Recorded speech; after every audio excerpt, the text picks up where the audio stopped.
Please rise for the jury.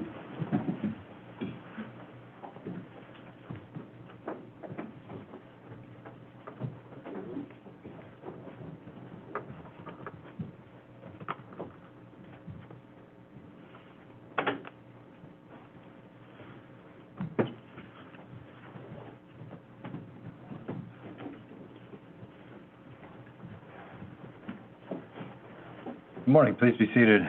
Welcome back. I hope that a chance to relax this weekend, but we're ready to pick back up here. And Detective, as a reminder, you're under oath. Thanks, Your Honor. Counsel.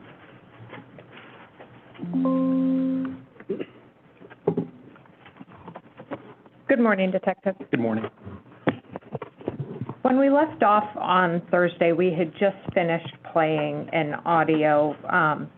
Was that taken of you, Detective Lee, and the defendant in the parking lot of his residence? Yes, it was. Okay, on August 9th? That's correct. Okay. Now, the audio tended to be a little muffled, some street noise maybe? Right. We were outdoors in the parking lot. At first, you could hear that we were next to a vehicle, which did no favors to anybody. We then moved to a quieter place within the parking lot. Okay. So I want to highlight just a few things that came out of that interview. During that interview, how would you describe the defendant's level of emotion? I didn't observe much emotion at all, other than just nervousness. Okay. There was a portion that the jury might have heard where he interacted with somebody else that wasn't you and Detective Lee? Yes, that was the canine handler for the search team, which is a nonprofit, I believe, that works within the Anchorage area. Okay. And did he have questions for her about how the search was going? Yes, he did. Okay. And did she describe for him that because of the rains, the dogs had not been able to pick up a scent from the apartment? That's correct. Okay. Did he describe for you a co-worker of Miss Barney's who sometimes, or, Zarrius, who sometimes walked to work? Yes, he did. Okay. And did he provide her name? Yes. Okay. And did he tell you that he had given his cell phone to anybody to process? He had given his cell phone to the Army CID, which is the investigative unit for the United States Army. Yes. Okay. And did he have it back in his possession at that time? Yes, he did. Okay, so he had given it to them and got it back? That's correct. Okay. And did he know the people, did he describe to you again that evening of, late night August 5th, early morning August 6th, who was in the Lyft or Uber home with him? Yes, he did. Okay, who did he say was there? Himself, his wife, Zarrius, and then two other occupants, Marie, and I believe, I can't remember the fourth person's name, but the male with that group. Okay, would it refresh your recollection to look at your report? Yes, please. Okay, I'm looking at page 8 of 10. 1, 2, 4, 5, 6. About the paragraph down on the interview with Zarrius Hildabrand.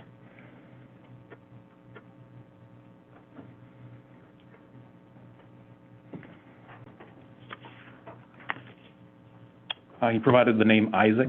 Okay. And did he tell you if anybody else had been in the apartment at that time? No, he did. No, he did not. And did he tell you who he had seen the next day or either the next Sunday or the next Monday? Yes, I believe he had mentioned that a friend had given him a phone call and had come over. Okay. Was that Mr. Gates? I believe it Isaac Gates. Or go ahead and refresh your recollection. Yes, please, thank you. To my recollection, it's Dylan. Okay. Dylan Gates. And did you speak with him about going to Fred Meyer's? Yes, I did. Okay. Did you confront him about denying sheets? I did. Or did you confront him about purchasing sheets? Yes, I did. And what did he say about that? He had mentioned that his wife had wanted him to purchase sheets, and so that's what he did. Okay. Was that different than what he told you and Detective Clark the day before? That's correct. Okay. Did he know why he had purchased a spray bottle? He could not remember why he did that. Okay. Did he admit to purchasing a mattress topper? Yes, he did. Okay. At some point after this interview, did you receive information that the defendant might have also gone to Lowe's? Yes, I received that information. From where? Detective Lee. Okay. And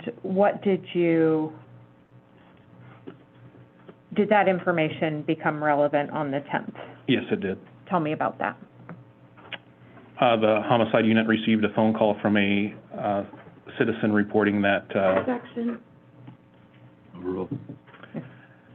Go ahead. that a trash can had been located in the area from a landscaping company. Okay. And Did you travel to that location? Yes, we did. And did you observe that trash can? Yes, I did. Where did you observe it? The trash can was on Alpenhorn Road, just east of the Seward Highway, and it was in back of a pickup truck. And belonging to A1 Landscaping. Okay. Was that ultimately recovered by somebody else at APD? Yes, it was. Okay. And what else happened relative to the investigation on that day, the 10th of August? On that day, the homicide unit, we just did another search of the area, looking for any sign of Zarrius or any evidence related to this case. Okay. Was that the day she ended up being recovered? Yes, Okay. And did you travel to that location? I did. Where was that location relative to where you saw the trash can? From the trash can, it would just be several hundred feet to the north and to the west. Okay. Was that along an access road? Along an access road that leads to the Campbell Creek, which is on the New Seward Highway at Alpenhorn. Is that, as the crow flies, or say the trees weren't in the way, is the defendant's apartment visible from that area? It would be, yes. Okay. So inside of the apartment and on the same access road as that trash can? That's correct. Okay. And did you go to the scene where she was recovered from? Yes, I did. Did you make any observations there that were relative to anything you'd learned earlier in the investigation? Yes, I did. Tell the jury about that, please. So this was a manhole that was probably elevated with, my estimation, 3 to 4 feet tall. It had a steel manhole cover on it with a couple of holes in it. Prior to Zarrius being recovered, I had actually checked that physical area itself. I had stuck my fingers in those manhole covers and just gave it a slight lift to see if that manhole cover would come up. It didn't, and so I continued on my search. But once this manhole cover was removed, I observed the remains of Zarrius Barney. Okay. And was that removed by somebody other than yourself? That's correct. Okay.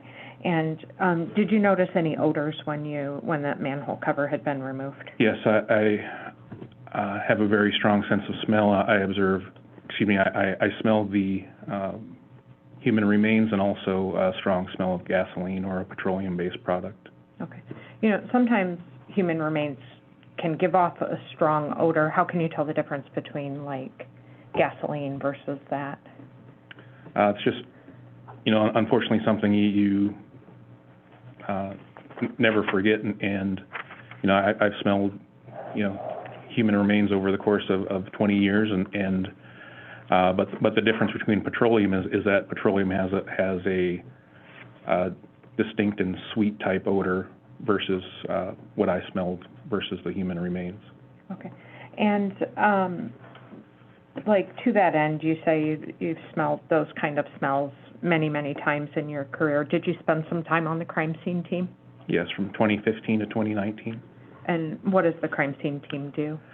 The crime scene team collects evidence related to very serious cases within a municipality, such as homicides, undetermined deaths, sexual assaults, serious assaults, those kinds of things. And so, on average, the crime scene team is probably sent to between, you know, 30 and 50 crime scenes per year. Okay. So that's a smell that you are intimately familiar with? Correct. Okay.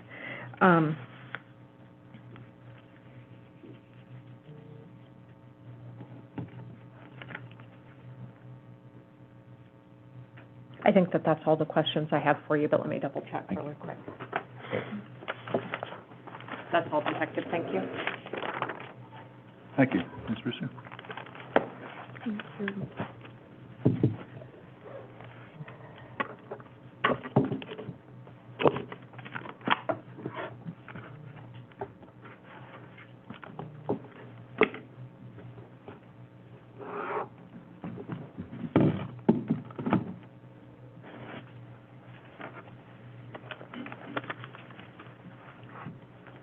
Good morning, Detective Elby. Good morning. My name is Lacey Jane Brewster. I'm Mr. Hildabrand's attorney.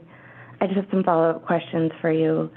So we listened to two statements that were given to you and by Mr. Hildabrand, correct? That's correct. And the first, Detective Clark was present, is that correct? That's correct. And the second, Detective Lee was also present? Yes. Okay. I want to talk to you a little bit about the second interview. Specifically in the second interview, you asked Mr. Hildabrand if he took an Uber or a Lyft home, correct? That's correct. And his response was that he was mentally incapacitated, correct? Yes. And in fact, he guessed that it was a Lyft that took him home, correct? Yes.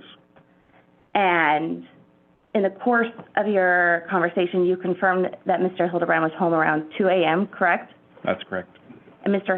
Hildabrand stated that that was what he had been told, correct? I don't remember that exact statement. Would it refresh your Right now? recollection to review your report? Yes, please. I would direct you to page 8.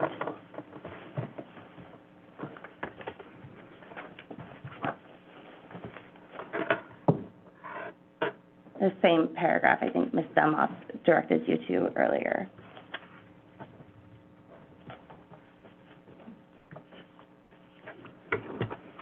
Yes, that's correct. Thank you.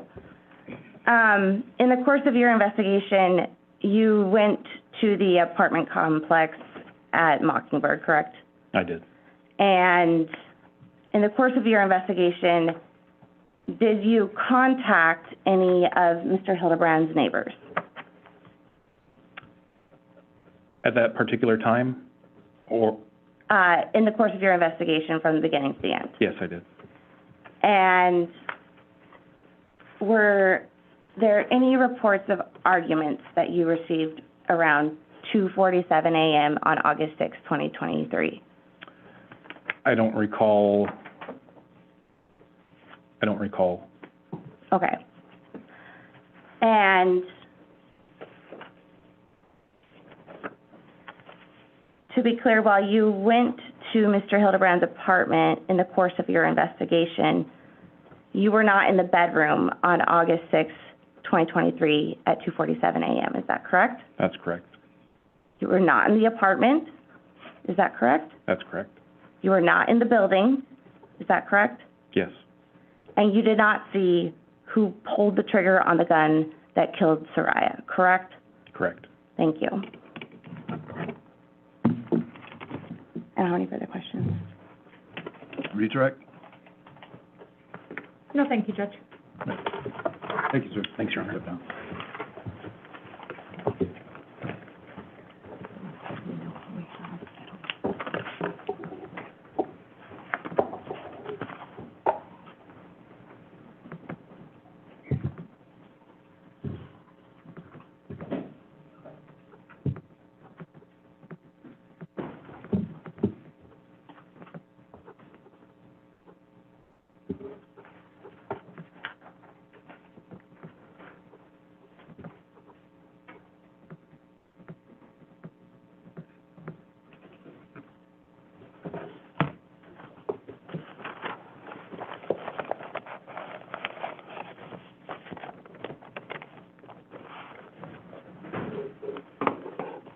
Your Honor, this is Logan Calhoun.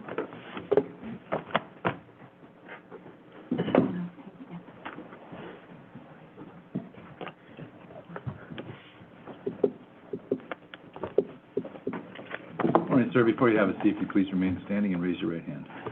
I solemnly swear or affirm that the testimony you will give in this case now before the court will be the truth, the whole truth, and nothing but the truth. Yes. Thank you. Can you see this? Can you complete statement for your first and last name for the record? Logan Calhoun, Logancalhoun. Thank you. Mr. Calhoun, where do you live? 682 6th Street, J-Bear. And is that on base here? It is. How long have you lived on base? 4.5 years? And is that when you moved to Alaska? Right. And you've lived on base the entire time? Mm-hmm. I think it's an obvious question, but are you a member of the Army? Yeah. What do you do in the Army? I'm a cannon crew member, 13 Bravo, artillery. And how long have you been enlisted? 4.5 years, 5 years. And do you know the defendant, Zarrius Hildabrand? I do. How do you know him? We went to AIT together in Oklahoma, Fort Sill. What's AIT? Advanced Individual Training. That's the first place I met him. And you said, when were you in Oklahoma and when did you meet him? I got to Oklahoma like January 2022, and that's when I met him. Was Zachary Farrar there? Yes. Was Soraya Hildebrand there? I don't remember. I think they went to base together.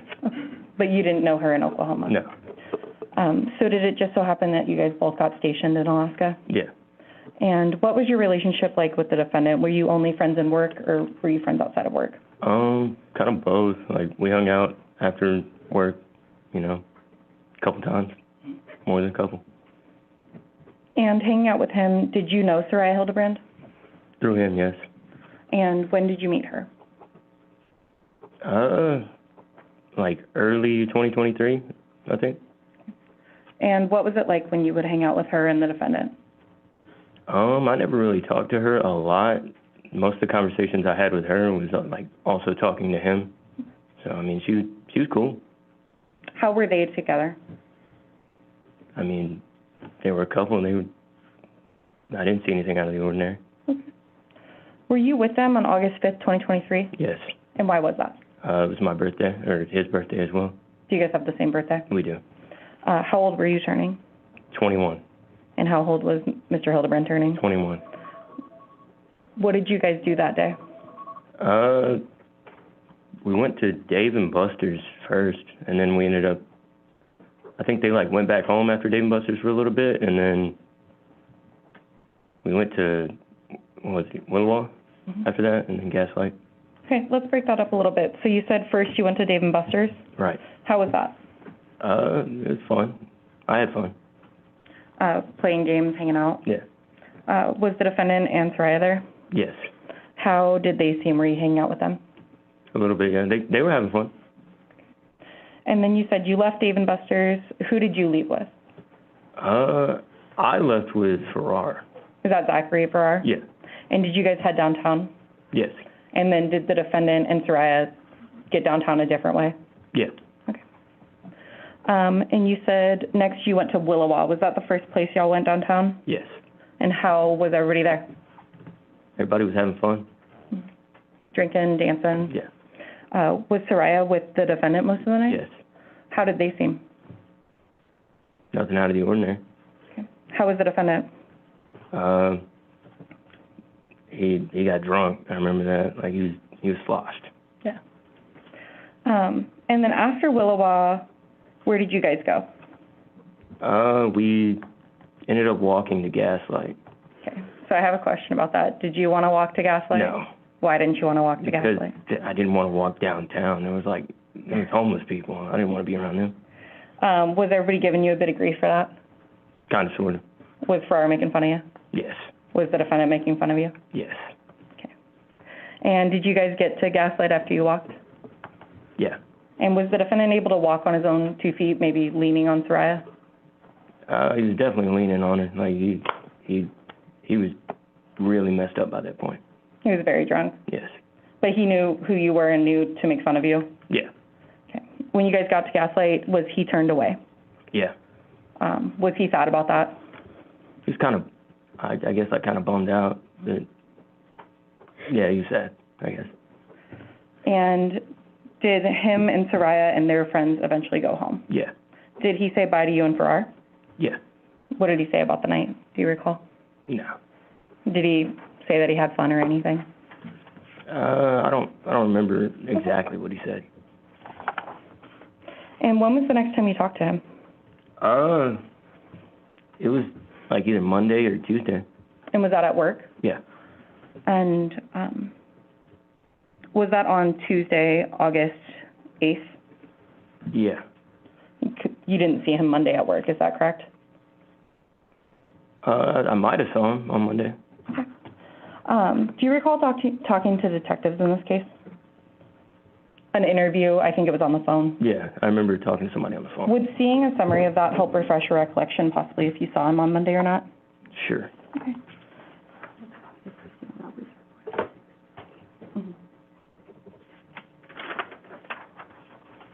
And Your Honor, if I may approach. Yes.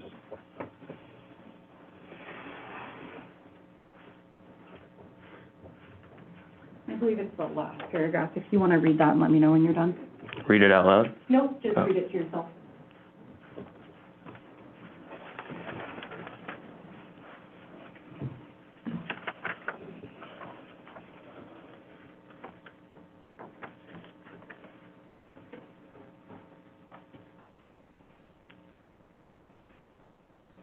And are you done reading the relevant portion if you saw him on Monday? Yeah. And you can go ahead and flip that over for me. Thank you. So do you recall, did you see him on Monday? No, I didn't. Okay. Did you see him at work on Tuesday, though? Yes. And how was he, what did he tell you on Tuesday? He didn't tell me much. I think by then he had, posted on social media that she was missing, so I think, I questioned him about it. And he told me he didn't want to go into it too much because he'd, explained it already 1,000 times. I was like, all right, dude, I didn't press it any further. So you saw on social media, did he post the missing poster or something? Yeah. So he didn't reach out to you on Monday? No. He didn't reach out to you on Sunday? No. He never asked for your help or anything? No. Okay. And then did you talk to him after that, before he was arrested in this matter? After I had asked him about her being missing? Mm-hmm. I don't remember. Okay. I don't recall, no. Was he pretty tight-lipped about it? Did he lean on you or tell you anything? No, he didn't tell me anything. Okay.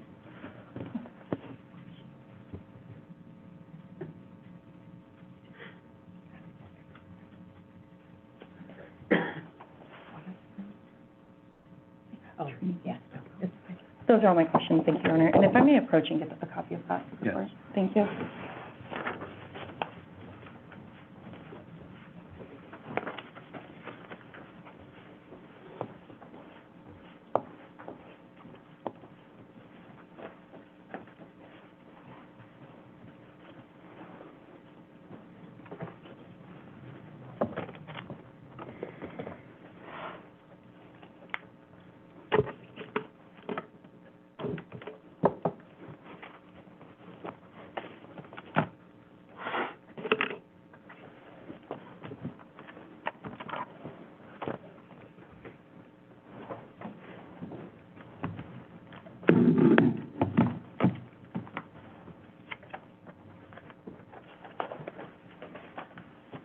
Good morning, Mr. Calhoun. My name is Lacey Jane Brewster. I'm Mr. Hildabrand's attorney.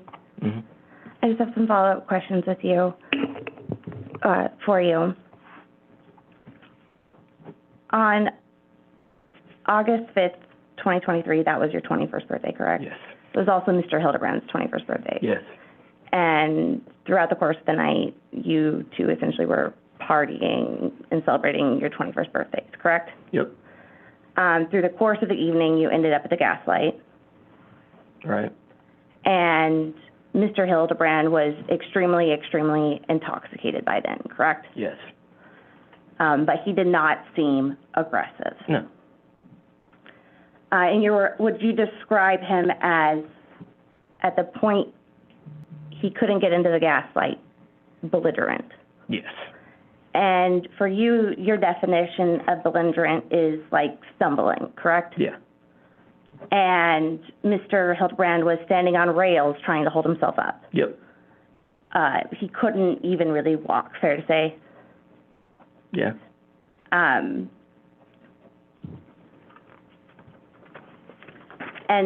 from your recollection of the evening, you never saw that Mr. Hildebrand was angry, is that correct? No, he wasn't angry. Okay.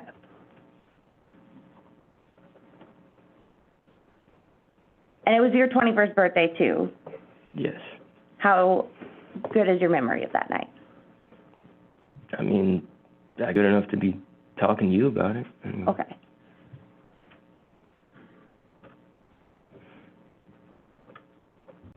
Thank you, sir. I don't have any more questions for you.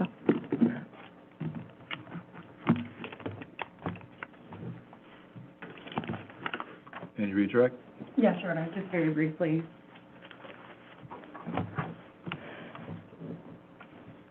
Was Soraya helping him out all night? Not all night, but by the point, like, when we started walking to Gaslight, he was definitely, like, leaning on her. How was she? Was she being nice to him and helping him along? Yeah. Was she kind of laughing at him? Yeah. She was never angry at him? No. Okay. And had you drank with the defendant before? Yes. And had you seen him stumbling before? Yes. That wasn't the first time? No. And when he was stumbling before, we talk about what happened the next day? Yeah. He would remember it pretty well? Yeah. Those are my questions. Thank you. You're free to step down.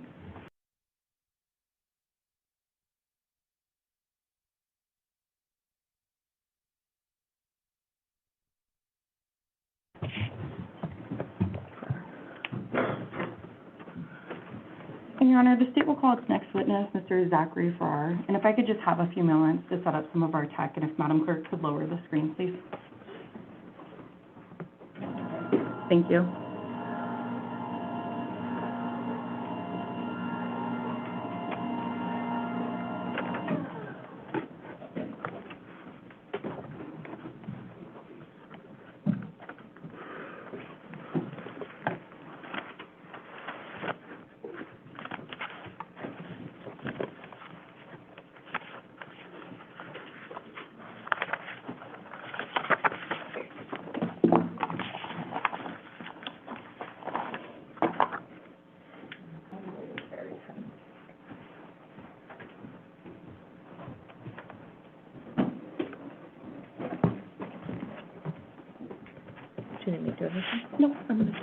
Sir, before you have a seat, please raise your right hand. Madam Clerk?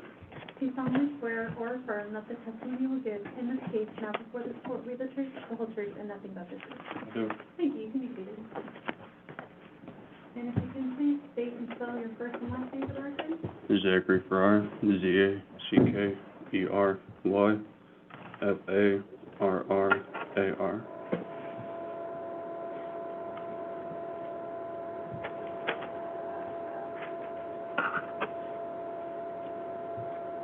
Good morning, Mr. Farrar. How long have you lived in Alaska? 2022, since 2022, And what made you move up here? the Army, What do you do in the Army? field artillery, And when did you join the Army? September of 21. Did you come straight to Alaska, or did you go somewhere else first? Went to Fort Benning, Georgia for airborne school.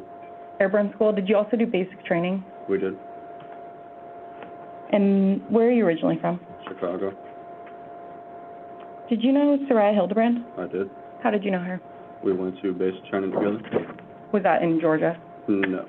So our basic training is in Fort Sill, and that's where we also did AIT. Zarrius was not with us for AIT because she was a different MOS. So we went from Oklahoma. I went from Oklahoma to Fort Benning, Georgia, to Alaska.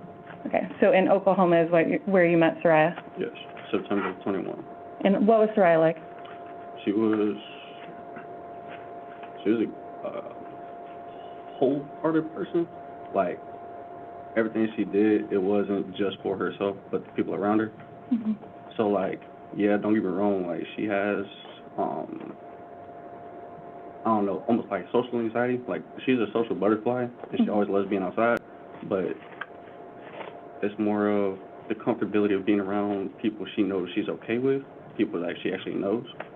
So everything she did, like, herself, she was just wholehearted with whoever's around her. So if she had someone she felt safe with, she was more outgoing than maybe if she didn't? Yeah, Okay. And did you become friends with Zarrius? I did. What was your friendship like? I'd imagine any other friendship. Did she lean on you and talk to you at basics? Yeah, Do you know the defendant, Zarrius Hildabrand? I do. Did she eventually tell you that she had a crush on him? Yes. And how did you meet the defendant? As well, basic training. Did you also become friends with him there? Yes. Did they eventually both tell you at the same time that maybe they liked each other? Bit apart, but yeah, it was around the same time period. Did you help set him up? I encouraged it. And did you all eventually end up stationed in Alaska, or her living up in Alaska with him? Yes, we all showed up here in 2022. Yes, we all showed up about a month apart, and then they got married, and she came up here a year later. Did you help with the marriage setup? Did you help pick out the ring? I'd like to believe that I had a part in it. Whether that decision was made solely based upon me, no, I don't think so. Okay. And then did you remain friends with both of them individually when they got up here? Yeah, individually and together, they were a couple, they were one, so yes, but no. Did you hang out with them frequently? Yeah, Where would y'all hang out? over at their apartment, Is that 5210 Mockingbird, number 13? probably. It's been forever since I've been. Was it better to hang out there because it was off base? Yeah. And what were they like when they were together? Any other couple, they were laughing, always playing around, watch movies, play games together, and like, when they first moved in and there was really nothing that they had, I used to stay over there and sleep on the floor. Like, that was our friendship, or at least that was my friendship with them. Like, there was nothing I noticed that wasn't normal. Was Logan Calhoun also part of y'all's friendship? Yes. And were you with the defendant and Zarrius and Logan on August 5th, 2023? I was. And why were you with them? It was both of their birthdays. Logan and the defendant? Yes, they both turned 21 the same day. Okay. And what were the plans for that night? Where did you guys go? Went to Dave & Buster's, played some games, left. Everyone kind of changed, did their own thing. We all met up at Willowall, and then from Willowall went to Gaslight. Okay, let's break that up a little bit. How was Dave & Buster's? It was fun. I mean, it's an arcade, so everyone played games. Everybody went in, a lot of tickets or points? Yeah. People having some drinks throughout? I don't remember if anyone was drinking during then, but Were you a big drinker? at the time, yes. Were you heavily drinking that night, or were you kind of playing? No, Okay, you said no. Why was that? because when I'm out with other people, it's not my thing to be the life of the party, but more to protect everyone in the party. Were you kind of playing like older brother? Yeah. Is that how you saw kind of that friend group? Yes. So Dave & Buster's, how was Zarrius? Was she having fun? Yes. Was she hanging out with the defendant? Yes. How did they seem? Everything was fun. Everyone was having fun playing games. And then somewhere along the line, everyone went to the store to see what they got, and she wanted this big-ass pickle Rick stuffed animal. So we played a couple more games. She got the points. I ended up giving them some of my points as well so they can get it. Was she excited about winning that? Yeah. Did she celebrate with the defendant? Was she happy and jumping around? Yeah, they took pictures. And then you said eventually, did you guys not ride together when you left Dave and Buster's? No. You went your own separate ways and then met at Willowa? Yes. How was Willowa? Willowa was fun. Everyone was doing their own thing, dancing, having drinks. How was Zarrius? The same, having fun, dancing, drinking. How was the defendant? Same, having fun, dancing, drinking. Were they dancing together, or were they kind of hanging out on their own? It was kind of back and forth, both. Did she seem happy for him to celebrate him? Yeah. How was Logan? He was kind of nervous. This was his first time being in a club or bar, so he was very, I don't think I should do this, but... Logan's not a huge fan of downtown as a whole, is that right? He was, at the time, he was very not out of his shell, so like out in public in general, but especially in that nature, no, he was not for that. Okay. And so everybody's having fun at Willowa. Do you recall what time you guys were there? No, I do not. Okay. Was it later in the night, though? Yes, Okay. Did you guys eventually leave Willowa? we did. Where did you try to go? Gaslight. Did you guys walk, Uber, drive there? Sorry? We walked. Okay. How was Zarrius at that time? She was still good. She only had a couple of drinks. She wasn't trying to get too messed up because, well, she wasn't there to celebrate herself. She was there to celebrate her husband's boyfriend and a friend's birthday. Okay. And was the defendant, how was he? Drunk. Yeah. Was he walking, leaning on Zarrius? Yes. Was he making fun of Logan, though, for not wanting to walk downtown? Yes. Were you also making fun of Logan? Of course. Yeah. How did Zarrius seem having to take care of the defendant, though? Was she being nice to him, or was she yelling at him? No, she was being nice about it. I'm pretty sure she expected it to end that way. Was she kind of laughing at him? Say again? Was she kind of laughing at him? Yeah. And then you guys get to Gaslight, what happens? We was not getting in Gaslight at all. Mm-hmm. By the time, for some reason, the walk there, by the time we got there, Zarrius, he was not able to get in, so none of us got in that night. When he didn't get in, what steps did you take kind of looking out for everybody? We kept my eye on them, held him up while Zarrius got her phone, and then passed him back off to her. I got an Uber on her phone, and then waited for the Uber. Once the Uber showed up, none of them got in the car until I checked the car, made sure the driver and license plate was who it belonged to. They all got in the car, and they left. And was that the defendant, Zarrius, Marie, and her friend? Yes. Did Zarrius text you when she got home, saying that she got home? She did. And at this point, if I may approach with State's Exhibit 16, Your Honor. Yes.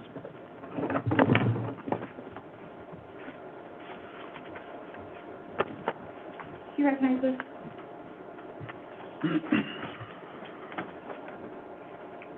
Yeah, And what is that? that's our text chain from that night. And is that true and accurate to what you guys were talking about that night? Yeah. And at this point, the State would move to admit Exhibit 16, Your Honor. You may approach. Yes.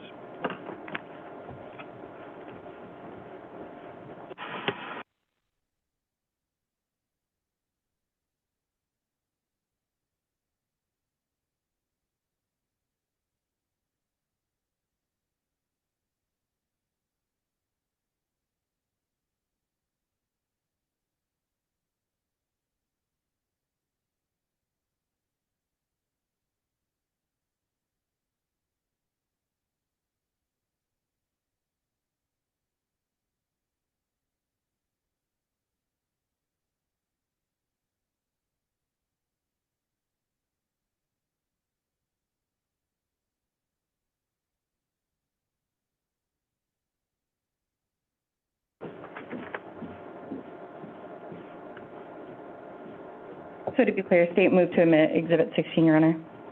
16 submitted. Thank you. Permission to publish? You may. So on the screen, it's a little harder to see, Mr. Farrar. Is that Zarrius texting you on the blue side? And I believe it's the same photo right in front of you. If the paper version's easier to read. It is. Yeah, the blue is her texting me. And what time did she tell you she got home? 1:18. And is that consistent with when you put him in the Uber? No, they got home at 116 or 118. Yeah, 118, then no, that's not the same time they got in the Uber. And my apologies, is that consistent of how long it would have taken him to get home when you put him in the Uber? Roughly, yeah. Okay. And to that effect, did you talk to Zarrius again after this chain that night at all? Not that I can remember. I'd have to check my phone. But does it look like the conversation ends? Yeah. And when's the last text she sends you? 3:07. And what was the text before that? Me making sure that her friend Marie got home or how she got home. And what was Zarrius' last text before that? What time was that at? Got home 1:18, who was taking Marie home. 1:19, she's driving. 1:19, why the fuck would you let her do that? I'm sorry for my language. 1:26, she's home safe. 1:34, she just texted me. 1:34, sad face, is she? 1:34, 1:35, yes. 1:37, or 1:57, and then okay, Sunday at 03:07. And the okay was from you on Sunday? Yes. Did you ever talk to Zarrius again after that? No. Did you talk to the defendant again that week? That week, yeah, I believe Monday, Tuesday, earlier in the week at work. Okay. Did you talk to him, I believe, Monday at work? I couldn't tell you what day it was. I know it was earlier within that work week. How did he seem that day? Very distracted. Did he tell you anything No. on that first day? He just said that he had stuff going on, and that was it. I don't like prying into people's business. Did you learn after that interaction that something had gone on? Yes. That Zarrius was gone? Yes. Okay. And did you talk to him again after that? Yes. What was that interaction? I don't remember. Do you remember where it was? There's been phone calls, went and seen him when he was in jail, and before that, no, I don't know. Okay. Before he was arrested, were you part of a search party? Yes, I was. Our whole battalion. Your whole battalion?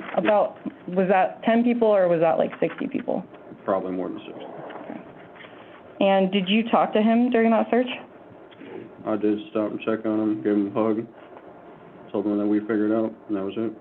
And how did you learn that Zarrius was missing? Did he call you? No, it was days later. Our chain of command told us what had happened. Okay. When you gave him a hug and saw him at the search, did he say anything to you at that point, or was it pretty brief? He just said, thank you for being here, thank you for helping. You knew him pretty well, being friends for so long. How was his demeanor? At the time, I thought it was worried, the same way anybody else would be. Like, your spouse goes missing, you're going to be on edge, wondering what's going on. Like,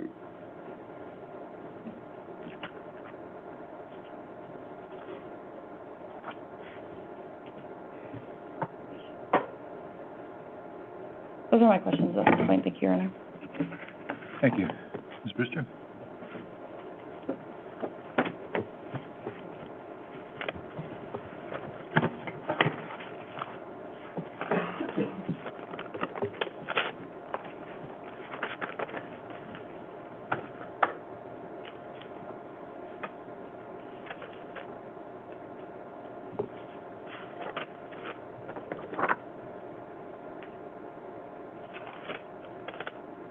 Thank you, Judge. I'm sorry, I just need to get my notes in order really quickly.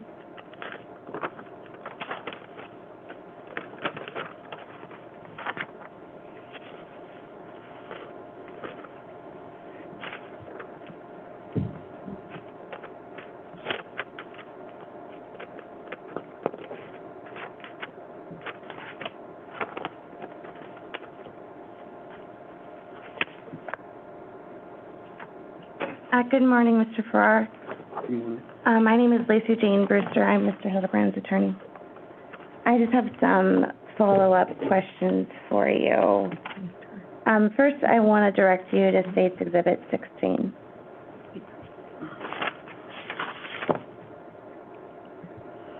The last text message states okay, correct? Yes. And you sent that message, correct? Yes. And you sent that message at 3:07 Yes. a.m. Yes. that was not sent by Mrs. Hildabrand, correct? That was sent by you, the okay message. Yes, gray is me, blue is Soraya. Okay, so the last message you actually received from Mrs. Hildabrand was at 1:57 a.m. on Yes. Sunday. Okay, thank you.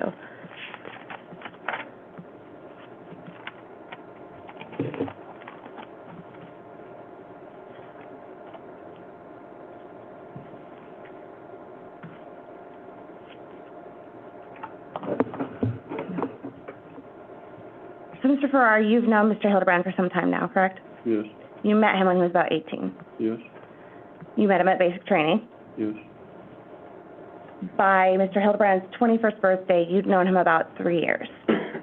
roughly. Okay. I'm sorry, if you could speak up. You also met Soraya at basic training, correct? Yes, You, Soraya, and Mr. Hildebrand went to basic training together. we did. And you grew close to Mr. Hildebrand over the years. I grew close to both of them, but yes, he was also my friend. I did grow close to him. You were close to him leading, by his 21st birthday, correct? Yes, And, in fact, you did help him pick out the wedding ring for Soraya, correct? yes, You helped Soraya get to Alaska. yes, Prior to Mr. Hildebrand's 21st birthday, you would stay at Soraya and Mr. Hildebrand's home almost every night, or every weekend, correct? yes, sometimes during the week as well. You'd sleep on the couch? No, I was sleeping on the floor. Okay, you'd sleep on the floor. Yes, And you'd hang out during the week. And the three of you were kind of almost always together, fair to say? for the most part. Fair to say that Mr. Hildebrand was like a brother to you. Yes, And in the 3 years you knew him, you never knew him to be aggressive, correct? no, When he would get irritated, he would just shut down. yes, He just wanted to be left alone. yes, He didn't even play fight. no, And you were with Mr. Hildebrand now the morning of August 6th, 2023, correct? it's been so long, our date wouldn't tell me. You were with Mr. Hildebrand on August 5th, 2023, correct? Okay, yes, And you went with him to Dave & Buster's, correct? we did, You went with him to the Willowa, we did, and you went with him when he attempted to get into the gas light. we did. And by the time you and the rest of your party with Mr. Hildebrand attempted to get into the gas light, Mr. Hildebrand could not even hold himself up. No, No, no, he could not hold himself up, correct? no, When you say no, what does that mean? no, like, he couldn't hold himself up. There was Soraya holding him or me holding him when I had to get their Uber. He was Oh. not holding himself up. He really couldn't do anything. No, And you're the one who called the Uber, I did. and you and Soraya had to hold up Mr. Hildebrand. We did. And you didn't observe any altercation of any sort. No, And the last time you saw Mr. Hildebrand and Soraya on the late hours of August 5th, 2023, into the early morning of August 6th, 2023, was when the Uber left. Is that correct? yeah. I didn't go back into Gaslight until I watched that car leave my sight. Okay. So fair to say you were not in their bedroom at 2:47 a.m. on August 6th, 2023? No, You were not in their apartment? no, You were not in the building? no, And you did not see who pulled the trigger on the gunshot that killed Soraya? no. Okay, thank you. Can you redirect? Yes, briefly, Your Honor, thank you. Mr. Farrar, you were asked if the defendant was like a brother. Was Soraya like a sister to you? She was. Did you try to help her through stuff? I did. And although it was the defendant's 21st birthday, that wasn't your first time seeing him drinking, right? No. He was a fairly experienced drinker. I wouldn't say experienced, but he wasn't a lightweight. And when you put them in the Uber the final time you saw Soraya, was she still being nice to him, helping him in, Yes, laughing at him, yes, having a good time? yes, Wasn't sad at all? no. Thank you. Those are all my questions. Judge, may we approach? Yes.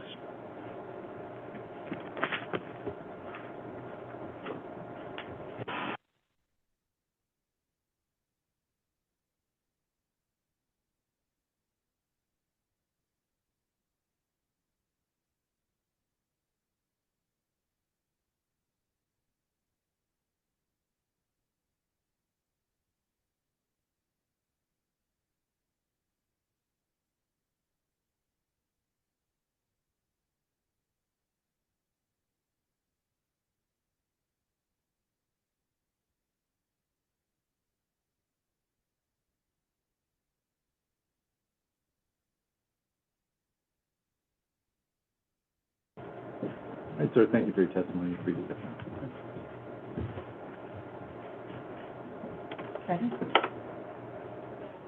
We're going to take a break. At this point, we'll have you back here in about 10 minutes or so. It should be a short break. All right, thank you. Please don't discuss the case. We'll have you back in a few.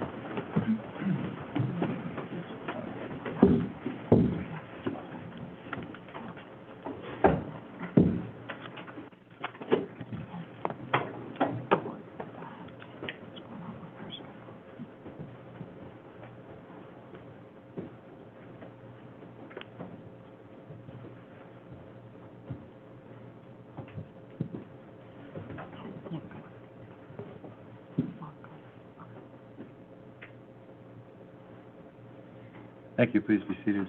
Ms. Brewster? Your Honor, I'm gonna ask, similar to not referring to Mrs. Hildabrand as the victim, I think it creates an unfair perception of implied guilt to constantly refer to Mr. Hildabrand as defendant. And so I would ask moving forward that the state make every effort to call Mr. Hildabrand by his name, which is Mr. Zarrius Hildabrand, or Mr. Hildabrand. You want them to refer to him as Zarrius Hildabrand each and every time? I want them to stop referring to him as defendant. I feel it dehumanizes him. State, Your Honor, that's, you have a problem with that? I can't promise that I'm gonna do that. I don't have necessarily a problem with it, but it's nomenclature, it's shorthand, it's a quick and easy way to refer to him. It's not prejudicial, it's how we commonly refer to him. I think the jury instructions refer to him as the defendant. I've never had this request in a criminal trial, but hearing the request to the extent that it can be avoided, I'd ask that you try. Thank you, Your Honor. Anything else? No, Your Honor. Officers, you taking him down? Or is it okay to keep him up here for? I'd like to keep this a short break if we could. Okay, yeah, we can keep him up here. Thank you, and then the next one will be a little bit longer. Is that okay? All right, it's 9:34, so we'll go 9:45. Thank you. Off record.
Your Honor, this is Officer Dustin Boynton.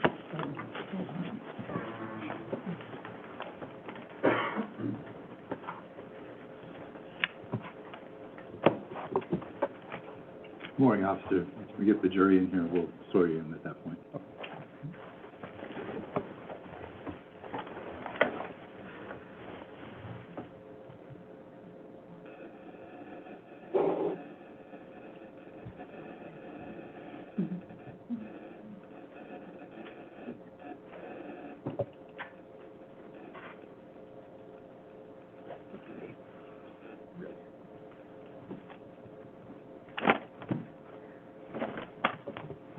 We ever figured out what that is? No? I know.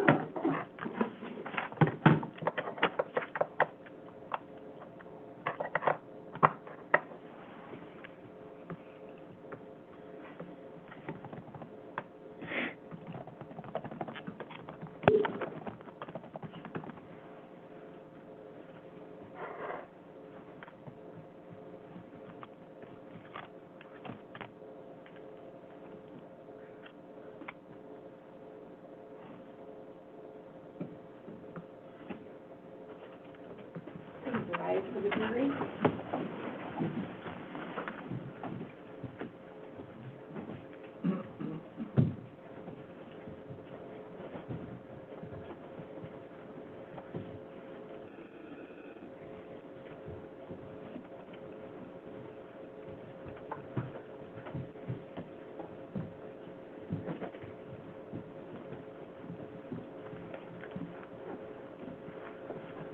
Thank you. Please be seated. These folks sitting right under the speaker, I apologize. Has it been bothering you? We have tried and tried. We've had the tech people in here several times, over months, trying to get that to stop doing that. We're not certain what causes it. I apologize. I don't know why we can't just replace it, but apparently that hasn't happened yet. Let us know if it gets to be too much. All right? Thank you. Your Honor, this is Officer Dustin Boynton. Officer, please stand and raise your right hand. Do you solemnly swear or affirm that the testimony you will give in this case now before this court will be the truth, the whole truth, and nothing but the truth? I do. Thank you. You can be seated. And if you could please state and spell your first and last name for the record? Dustin Boynton, D-U-S-T-I-N, Boynton, B-O-Y-N-T-O-N. Thank you, Judge. Officer Boynton, tell the jury what you do for a living. I'm a police officer with the Anchorage Police Department. And how long have you done that work? About 7 years. Okay, and were you a patrol officer on August 6, 2023? Yes, I was. What shift were you working at that time? I worked the midnight shift, which I believe at that time was 11 p.m. to 9 a.m. Okay, do you still work overnights? I do work overnight, yes. Okay, and did you work last night? Yes, I did. No, I was off last night. Okay. And so on August 6, 2023, you're working overnight. Did you respond to a call of shots fired? Yes, I did. Okay, and do you recall what time that call came in? I believe the computer-aided dispatch said about 2:48 in the morning. Okay, and based on that dispatch, what did you do? I, along with Officer Hall, responded to that area to check for the shot that was heard. Okay, and what was the area? It was the area of Mockingbird Drive. I believe it was 5215 was the address on it. Okay. Is there a series of apartment buildings at Mockingbird Drive? Yes, there is. Okay, are those collectively known as the Alpine Apartments? I believe that's what they are, yes, ma'am. Okay, and when you responded there, do you know what time you got there? I believe my response time was about shortly after, I believe about 3:05 in the morning. Would it refresh your recollection to look at the CAD? Yes, it would. Okay, I'm going to show you what's been marked for identification as State's Exhibit 3. go ahead and take a look at that and tell me. My designator is, for that day was 45 Alpha 1. My on-scene time was 3:02 in the morning. Okay, so call comes in at 2:48, you get there at 3:02, what do you do? Myself and Officer Hall, we initially went to the area of the 5215 Mockingbird apartment. We would have came in to the Mockingbird Drive off of Brayton Drive, and then did our drive-through in that area. And then we probably would have exited towards Alpenhorn, which is the next road outside of the apartment complex. Okay. Did you drive by all 4 apartments in that complex? Yes, I believe we would have. Okay. Did you notice or see anything unusual that you documented? I did not. Okay. What time did you leave the area or close the call? According to the CAD, we closed the call. It was cleared with comments of nothing seen or heard at 3:08 in the morning. Okay. And a few days later, did you get a call from homicide detectives? I got an email from a homicide detective. And what was the request? Objection. Rule. What was the request? Just to do a record after the fact of the video from that call. Okay. So is your, explain how that works. Does your patrol car record constantly? Yeah, the system that we had in there was a watch guard system. It records anytime there is power to the vehicle, so anytime that we are out driving around, it is on a, I'll say a background recording type thing, unless we activate our overhead lights or manually activate the system, then it does a hard recording. But we do have the availability to go do what's called a record after the fact, to where they can go back and put in a set date and time and get snippets of that, which is just the video. It doesn't have any audio with it. Okay. And is that indefinitely or only if a certain amount of time has lapsed? It is not an indefinite, and I don't know how long. It may be a month or 2 months, something like that, but it's not until the beginning of the installation of the camera system. Okay. But you got that email from homicide within a couple of days? Yes, ma'am. And did you go back and do that? Yes, I did. And did you preserve that for the homicide detectives? Yes, I would have. Okay. But you didn't see anything of note that night? No, I didn't. Okay. That's all the questions I have for you. Thank you. Thank you. Mr. Brewster?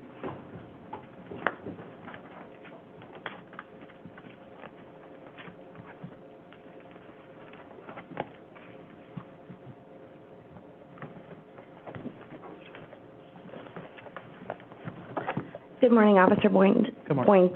My name is Lacey Jane Brewster. I'm Mr. Hildabrand's attorney. Good morning. Just have some follow-up questions for you. So how long did you say you've been a patrol officer? About 7 years with the Anchorage Police Department. 7 years at the Anchorage Police Department. So on August 6th, 2023, you had been with the Anchorage Police Department about 4 years?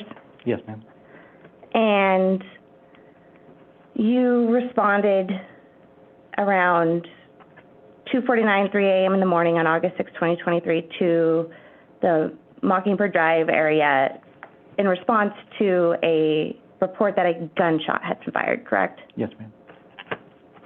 And so you drove to the apartment complex, correct? Yes, ma'am. Were you with a partner? In a separate patrol vehicle. We generally have one-person patrol units. Were you the only officer who responded to the report of gunfire, or did you have a partner in a different patrol car? Yes, there was another officer that responded as well. So there were 2 of you. Yes, ma'am. And what was your partner's name? Matthew Hall. Matthew Hall. And was it dark? Yes, it was. And you didn't see anything unusual? No, ma'am. You didn't see anyone running away from the apartment complex? No, ma'am.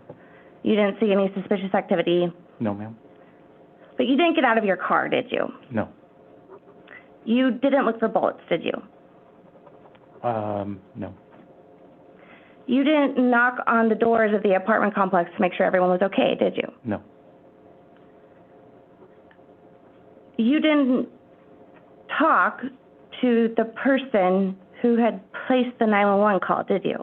The CAD indicates that it was a no-contact caller, which we generally try and respect when people do not want that kind of contact. Okay, so you didn't talk to the person who made the call, did you? Correct. You didn't check for video at the apartment complex, did you? No, ma'am. And this was a response to a report that a gunshot had been fired Yes. in a residential area. Correct. And you didn't do any of those things? Yes. Okay, thank you. Be direct.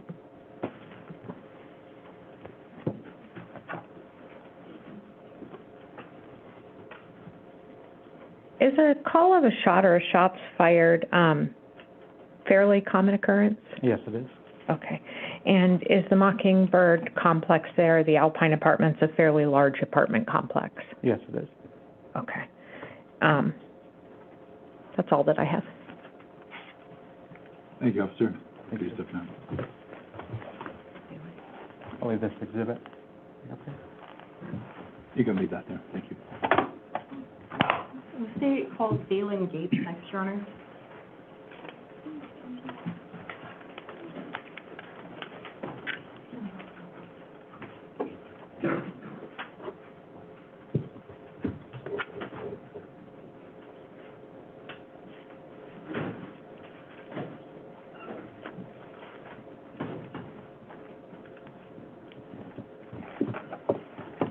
Morning, Mr. Gates, if you want to come around up here. Before you have a seat, if you please raise your right hand, Madam Clerk.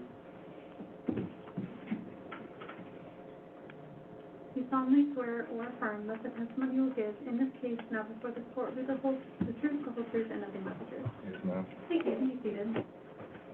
And if you could please state and spell your first and last name for the record?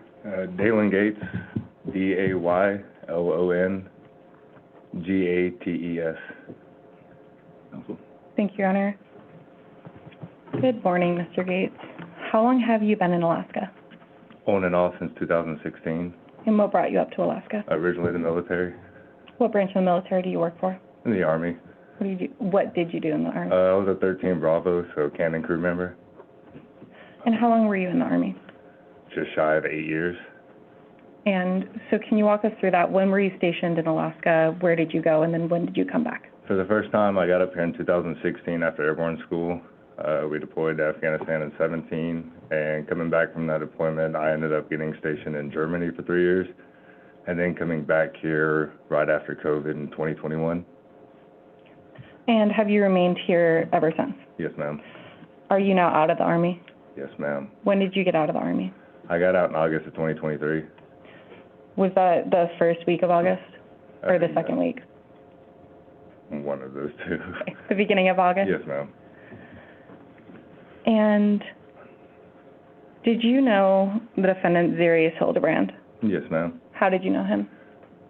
So depending on some field problems, he would either be in his section, which we're in the same platoon, or there were times to where I would be the NCO in charge of certain details, jumps, or other field problems if their section chief or somebody couldn't make it. So when do you recall meeting him for the first time? I'd say as soon as I got into Charlie Battery in 2021. And so you worked with him throughout that. Were you guys mostly friendly in work, or were you also friends outside of work? I'd say both. Okay. And was he your soldier specifically for about 6 to 8 months? On and off, yes, ma'am. The artillery changes a lot depending on sections, and you get new people in, you get new people out, and it switches up on a daily basis almost. And were you supposed to go out with Zarrius Hildabrand and his friends on August 5th, 2023? Yes, ma'am, I got invited, but I had prior plans met already and was at Big Lake with a different group of friends. And do you know why they were going out on August 5th? It was his birthday. So you were out in Big Lake that weekend, you didn't see them? No, ma'am. Did you talk to anybody from that group that weekend? Not that I remember, no, ma'am. Okay. And did you know Zarrius Hildabrand? I've met her briefly, once or twice, yes, ma'am. Did you meet her through the defendant? Yes, ma'am. Okay. Did you also know Marie once? Yes, ma'am. How did you know Marie?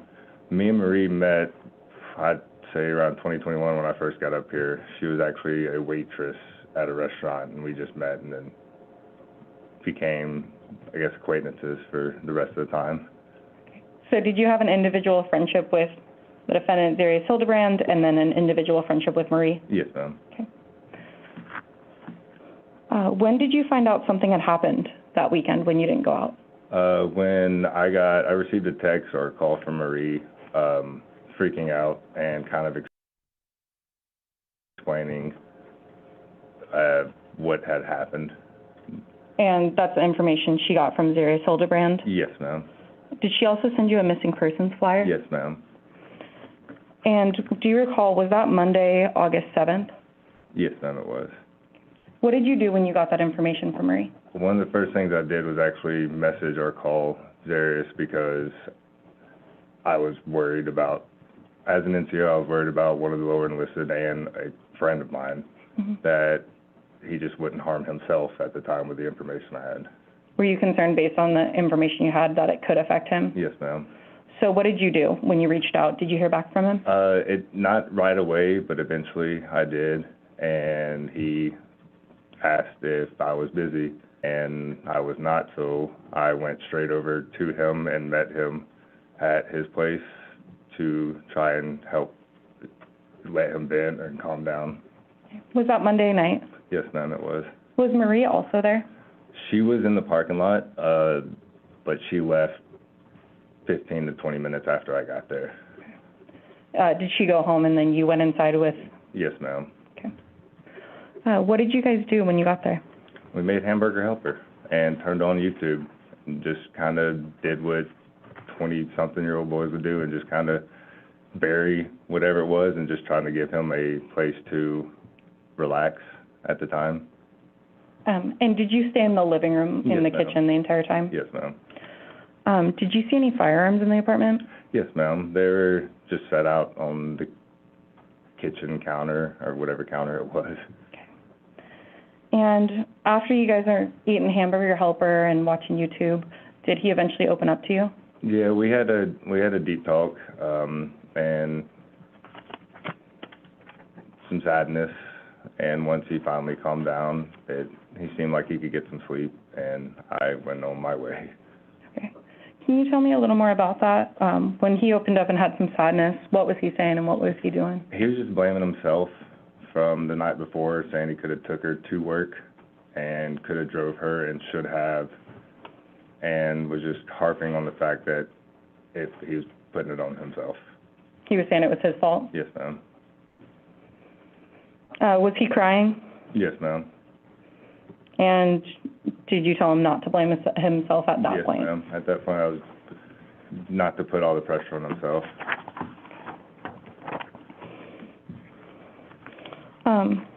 When he was speaking to you, you said that he said if he would have driven her to work, it wouldn't have happened? Yes, ma'am. Okay. And how long did you stay? I'd say roughly until 10:30 at night, 10:30, 11. And is that when you left him to go to sleep? Yes, ma'am. Did he tell you that he intended to go to sleep? I mean, it wasn't spoken, Okay. but we had work the next day, so it was kind of implied, I guess. Okay. And then the next day being Tuesday, is that correct? Yes, ma'am. And was this week that we're talking about, was that your last week in the military? Yes, ma'am. When you saw him on Tuesday, did you speak with him then? Very, very briefly, because he brought a bunch of flyers to pass around our battery and our unit, because our battalion was planning on going and helping search for her, either that Wednesday or Thursday. And then when you did speak to him both at his apartment and then briefly at work, can you describe for the jury, what was his demeanor? So he was hurt, is what it seemed like. He was hurt, he was upset, I mean, he was flooded with emotions. And then you said that you saw some guns in his apartment. Did that raise your concerns? Being military, not really. Okay. I mean, most of us have guns, so it didn't raise any concerns. At the time, the most concern it raised for me was self-harm, that I was worried that he was going to do. And did you know those guns to be Zarrius Hildabrand's? I figured so. Yes, ma'am. And did he show you the guns? No, ma'am. They were out and around where their apartment where they lived, there's a lot of homeless camps and not the best neighborhood, so they were gonna, if we went out looking again that night, which was the original plan, they were both gonna be carried with us, so. Do you know what color gun he offered you to carry? No, ma'am. Was it possibly black, gray, tan, something else? I know there's a tan there was a tan, I want to say SIG, and then a black Glock, I want to believe that was on the counter, but which one I wanted, maybe the SIG, because I like the tan colored better. And he was fine offering you to carry that one that night? Okay. And did you ultimately handle the gun at a certain point, either looking at it, intending to carry it, or moving it away from Zarrius Hildabrand? I mean, looking at it, intended to carry it, yes, ma'am.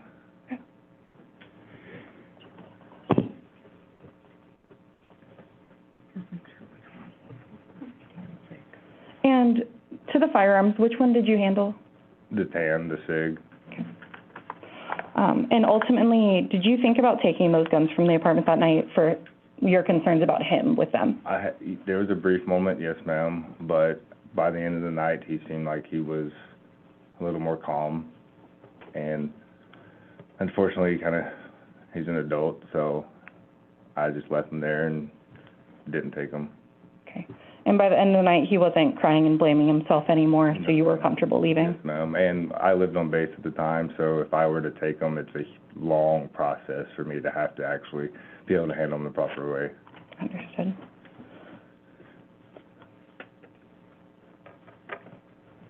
And then you talked about you were going to carry the tan SIG if you guys did go out to look.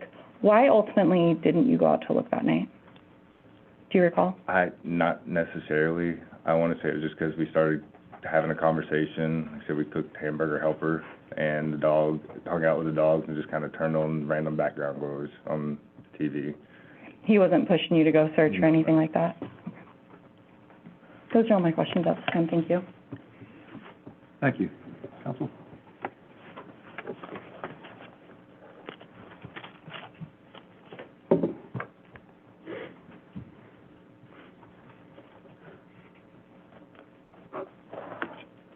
Good morning, Mr. Gates. Good morning.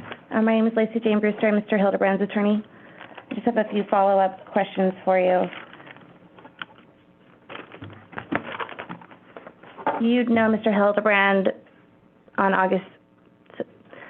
you knew Mr. Hildabrand in August of 2023, Yes, correct? ma'am. And you'd known him about a year before his 21st birthday. Yes, ma'am. And you met with him at his apartment on the Monday after his 21st birthday, ma'am. correct? And he was essentially completely shut down from what you normally knew him as, fair to say? Yes, ma'am. And he was crying. Yes, ma'am. And in the time that you knew Mr. Hildabrand, you'd been to his apartment before? No, ma'am. That was the first time I've ever been to his apartment. Okay, thank you. So, fair to say you were not in the bedroom of his apartment on August 6th, 2023 at 2:47 a.m.? No, ma'am. You were not in the apartment, and you were not in the building, No, ma'am. and you did not see who pulled the trigger on the gun that No, ma'am. killed Miss Hildabrand? Okay, thank you. Just briefly, Ronnie, thank you.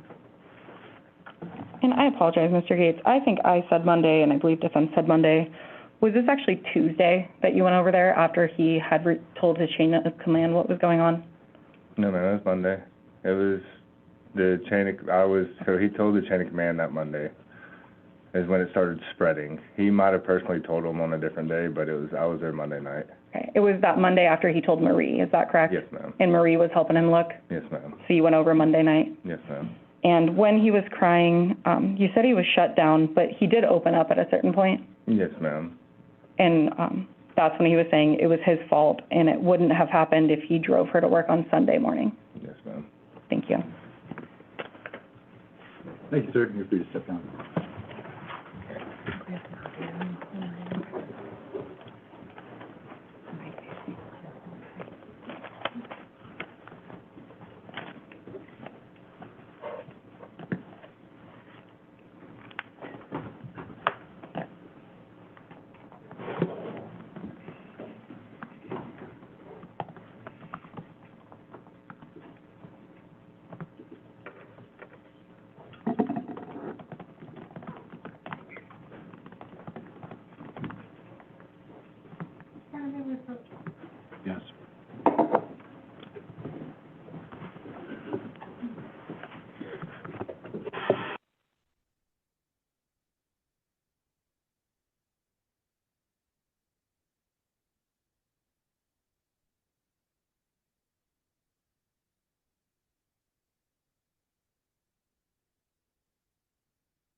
Right, we need to take a break. We'll bring you back as soon as we have the next witness.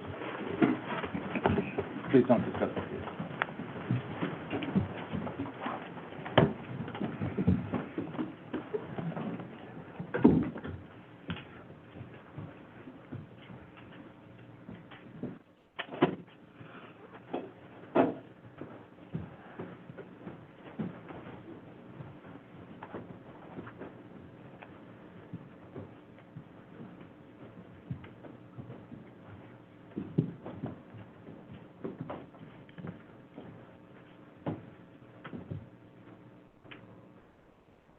Thank you, please be seated.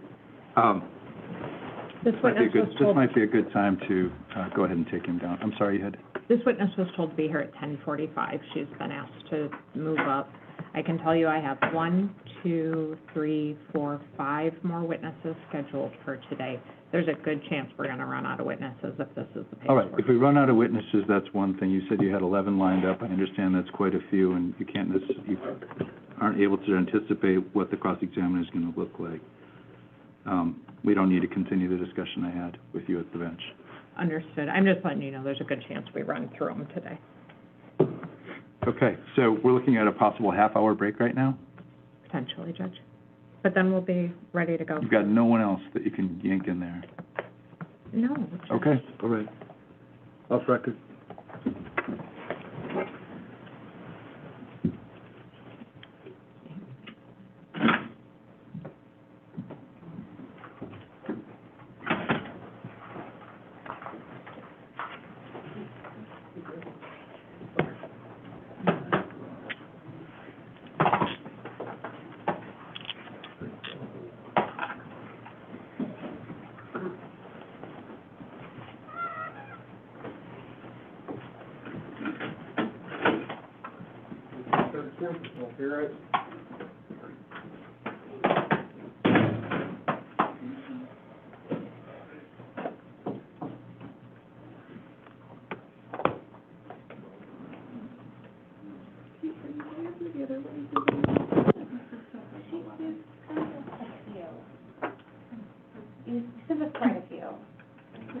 I didn't memorize them all. We have Nadia Jones, we have Captain Seelin, Tempest, Veronica Corello, which is Fred Meyer's records custodian, Emmanuel Miller, who is Lowe's records custodian. We are now trying to get Toby Howry here, and we're trying to get Samuel Guillen, who's the A1 landscaping guy. We're just trying to do as many. It's usually Mr. Howley. I'm not prepared for him today. Can we take him last by any Yes, chance? yeah, And then we just have break him. early if we need to? Yeah, we have him last on the Great. list today.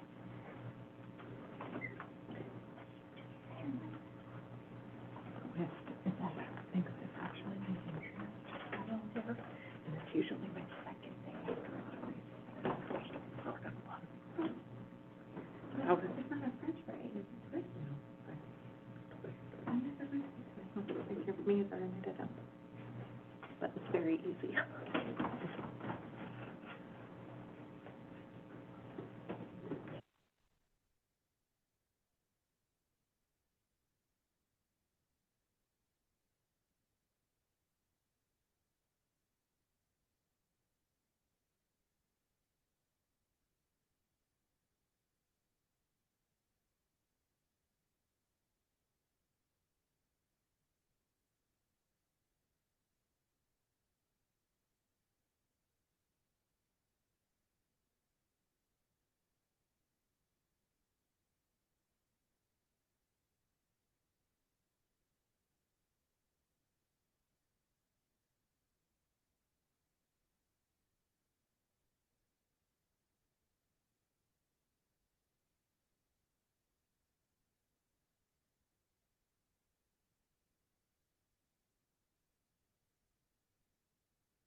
you can just be seated.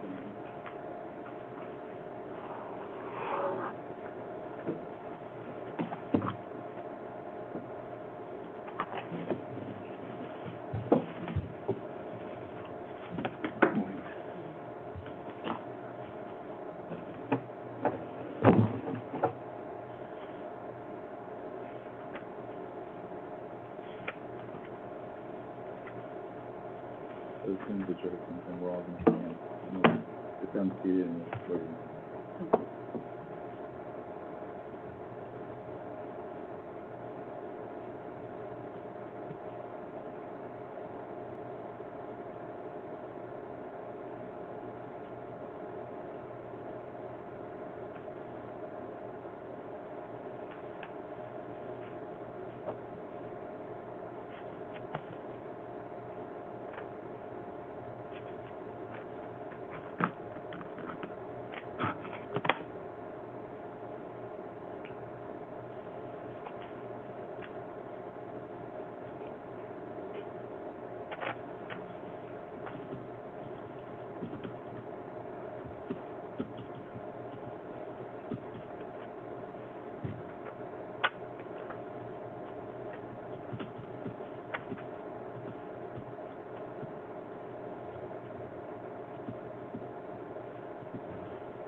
Please rise for the jury.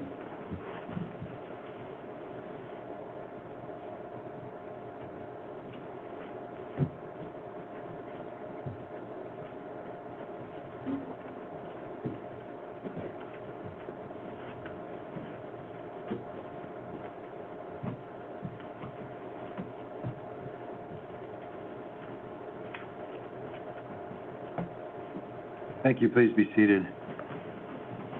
As I think I've mentioned before, trials are not always predictable, and so there'll be some starts and stops that we don't anticipate. I apologize for that, but we're ready to proceed at this point. Ma'am, would you please raise your right hand? Do you solemnly swear or affirm that the testimony you will give in this case now before this court will be the truth, the whole truth, and nothing but the truth? Thank you. You can be seated. And if you can please state and spell your first and last name for the record? My name is Nadia Jones, N-A-D-I-A-J-O-N-E-S. Good morning, Ms. Jones. How long have you lived in Alaska? I've lived in Alaska for about 10 years, but I've been in Anchorage since 2019. And what type of work do you generally do for a living? I work in restaurants. I've had various positions. In the last 5 years or so, I've been in management positions in restaurants. Did you used to work at Bread and Brew? I did. What kind of restaurant is Bread and Brew? It's like a grilled cheese shop with like extras on the side, like burgers and salads and things like that. And where is it in Anchorage? Midtownish, Tudor, and in between Old Seward and Lake Otis. Okay. And what did you do when you worked at Bread and Brew? I was a general manager. And what time period did you work at Bread and Brew? The summer of 2019 until the summer of 2021, and then I came back that December of 2021. You took a break for a little bit? A little bit. And then you said you came back in December of 2021. When did you leave working at Bread and Brew? June 2021. 2021 you left? Of that June. Okay. Yeah. And then do you work there now? I don't. When did you stop working there now? I left there in January 2024. Okay. So in the summer of 2023 through August of 2023, were you working at Bread and Brew as a general manager? I was. And what were your duties as a GM at Bread and Brew? I did the scheduling, inventory. I took care of the customers, kind of generally everything. I did the maintenance, everything. Did you help with hiring? I did. And did you know Zarrius Hildabrand? I did. How did you know her? She applied to work with us, and she got the position to work. She initially applied to work front of house, but we didn't have any server positions. And we didn't want to lose her because we could tell she had great work ethic, and we hired her to work in the kitchen. And was that in the summer of 2023, or just before it? Just before it, like springish. What do you remember about her when she was working there? She was really strong. Usually everyone who starts in the kitchen learns all of the stations, and she learned them very quickly. At the time, we were having a little struggle in the kitchen because people were firing food that wasn't ready. A lot of orders were not being made correctly, and we needed someone really strong in the expo station because they are like the matchmaker. They put all the orders together, and she quickly moved up the line to expo.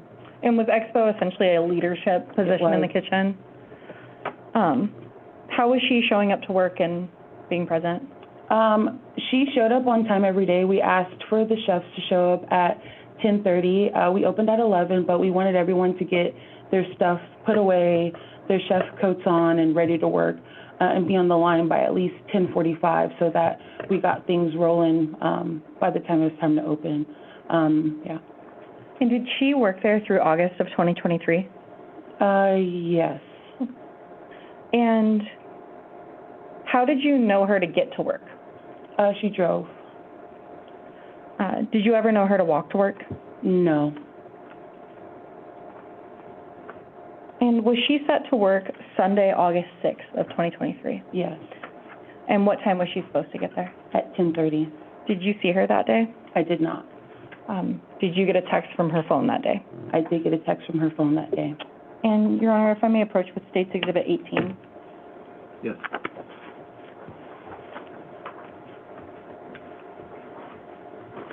Hey, Ms. Jones, do you recognize that text thread? I do. And what is that text thread? It's a conversation between Zarrius' phone and myself. Is that true and accurate to what you talked about in August of 2023? Yes. State would now move to admit Exhibit 18. Any objection? No, Your Honor. It's admitted? Permission to publish? You may. So a few things here, Ms. Jones. You're not saved as a contact, is that correct? That's correct. And do you know the reasoning for that? Objection. It's sustained. Understood. Did you recently get a work phone just prior to that? Yes, I did.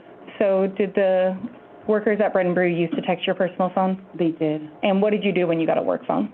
I let everyone know to stop texting my personal phone and to refer to my work phone. And in that text thread, in the middle block, is that a prior time that Soraya had to call out of work? Yes. And what time was that text message? At 9:08 a.m. And what was the date? June 27th.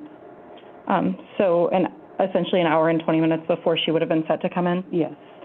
And then the further text thread, that was Sunday, August 6th, is that correct? Yes. And what time did you receive that message? At 10:44 a.m. What did she say? Hey, this is Soraya. I can't make it into work today. I went to Jimmy's last night, and I'm pretty sure I got food poisoning from it. I'm so sorry. I would have called Craig, but I don't have his number saved. Sorry. And who is Craig? Craig is the owner of Bread and Brew. And when someone had to call out, what was the policy at Bread and Brew? That they had to contact Craig because he was more the enforcer than I was. Were you a little too nice when they had to call out? I was a little too nice. Okay. And then when was the next time she was set to work? Was that Monday, August 7th? Yes. What time would she have been set to come in? Sorry. At 10:30 a.m. Did you see her at 10:30 on August 7th? I did not. Did you hear from her at all prior to that? No. And, Your Honor, if I may approach with State's Exhibit 19.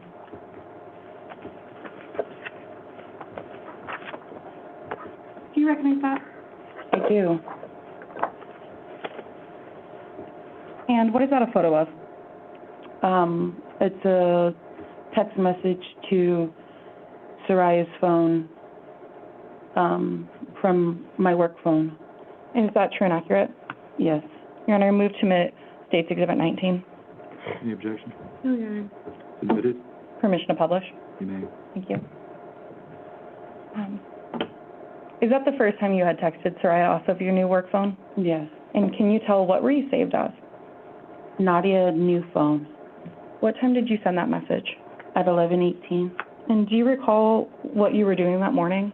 Yeah, it's just me and the owner, so I did all of the inventory and other things, and I was running a little late this morning. And when I got in, I noticed one of the girls was setting up 2 stations, which is odd. And I thought someone was just running a little late. I really didn't have a moment to check to see who was here or not. And then when things finally settled, I realized that she was actually working 2 stations versus setting up. And then she let me know that Soraya wasn't at work.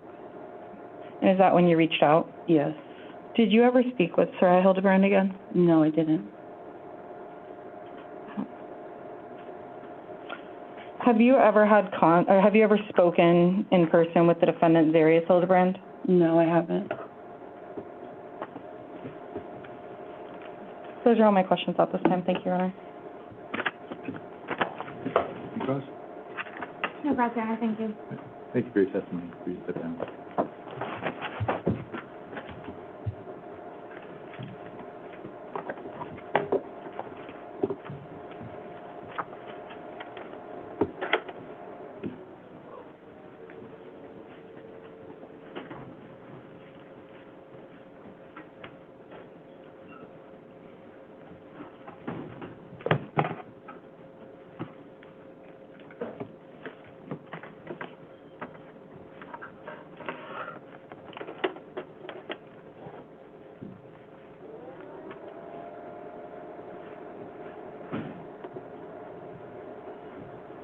Captain Joshua Stewart.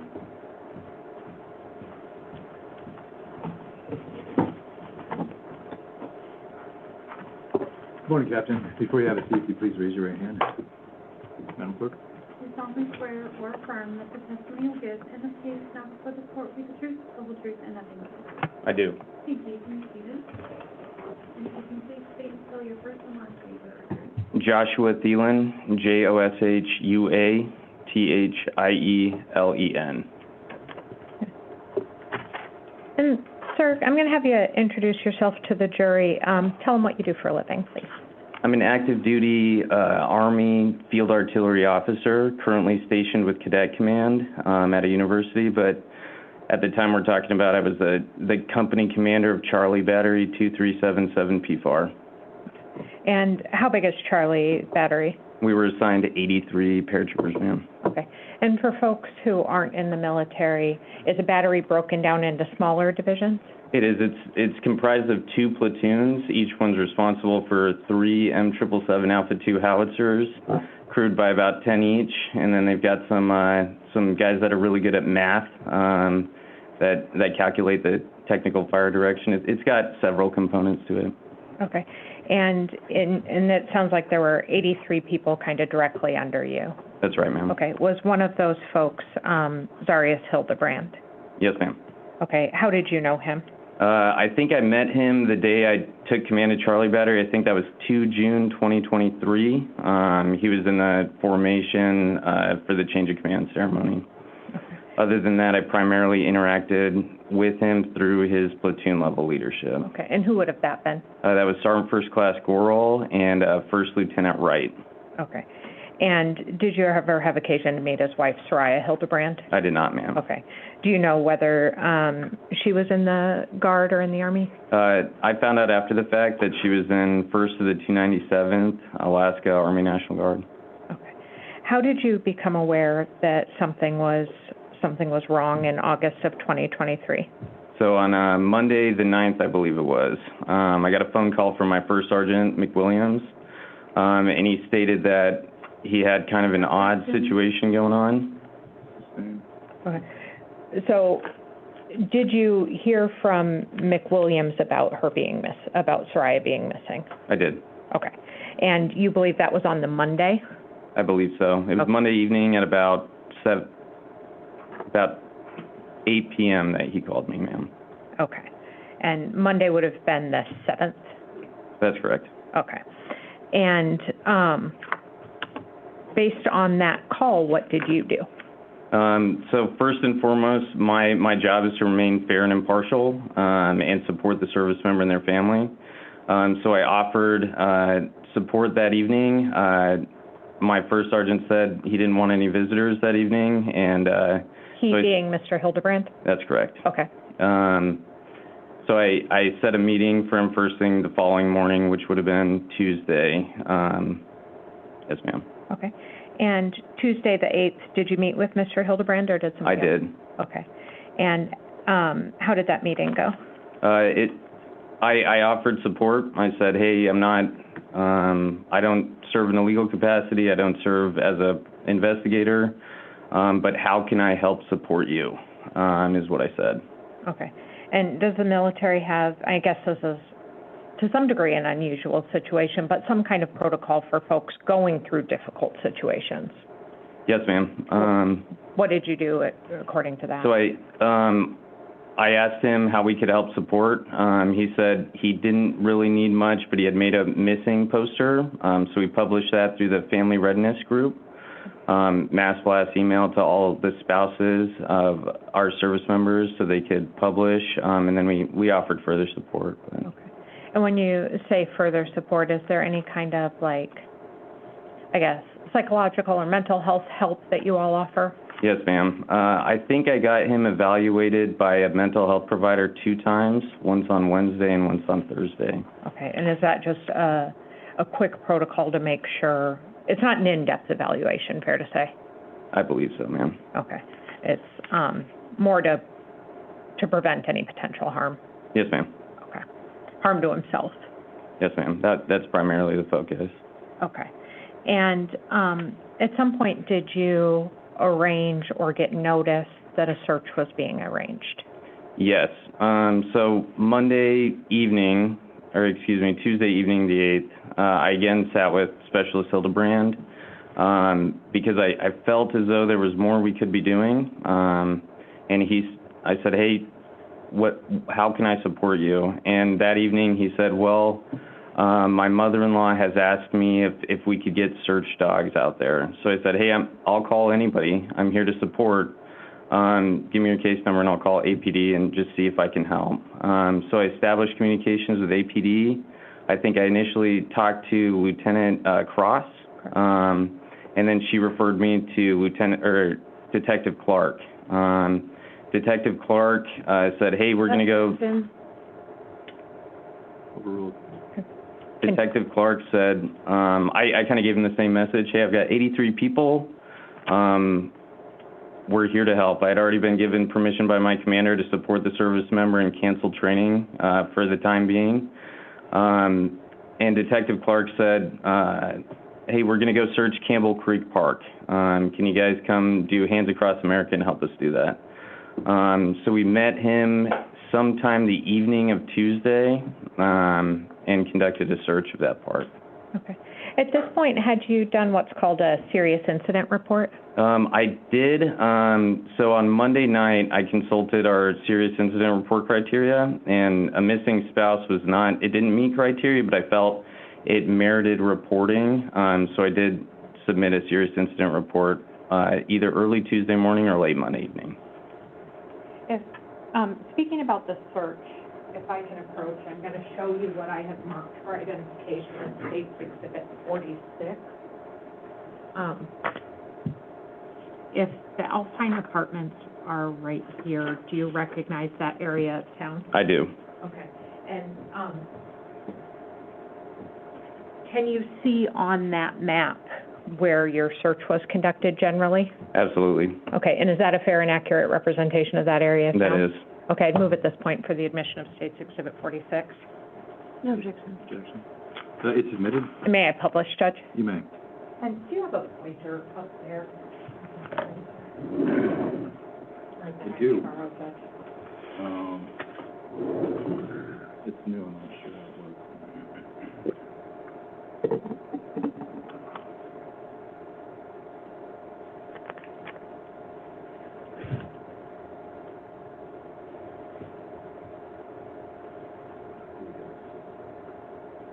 If you push this red dot at the bottom. Yes, sir. It'll give you laser. It should give you. Can you show the jury on that map essentially where the defendant's apartment building was? I think it was, I think it was right there, ma'am. Okay. If memory serves. And what area did this group of 83 people plus the police department search? So this, northwest, southeast running, it looks like an airstrip. I positioned myself about right here, and we spread out from here all the way down here, and we moved, east, kind of in a line. I know we hit some fences around here, if I remember right, so we kind of had to break people off, but we essentially searched this entire block, and then my first sergeant and I kind of walked through here. We then searched this area, and if memory serves, I kind of walked this street with Detective Clark, and we ended up kind of taking an interest in this area, but by then, our investigative leads, Detective Clark, was like, I think we've kind of culminated. Okay. And did you have any interaction with the Mr. Hildabrand during that time? I did. So when I pulled up, I kind of met him right here with Detective Clark. And then I saw him here. He was kind of interacting with people around this area. And then I did talk to him after the search was over as well. Okay. And when you said you were interacting with him in that area, is that like an access road? It is. Okay, on the edge of the woods? Yes, ma'am. Okay, and did he,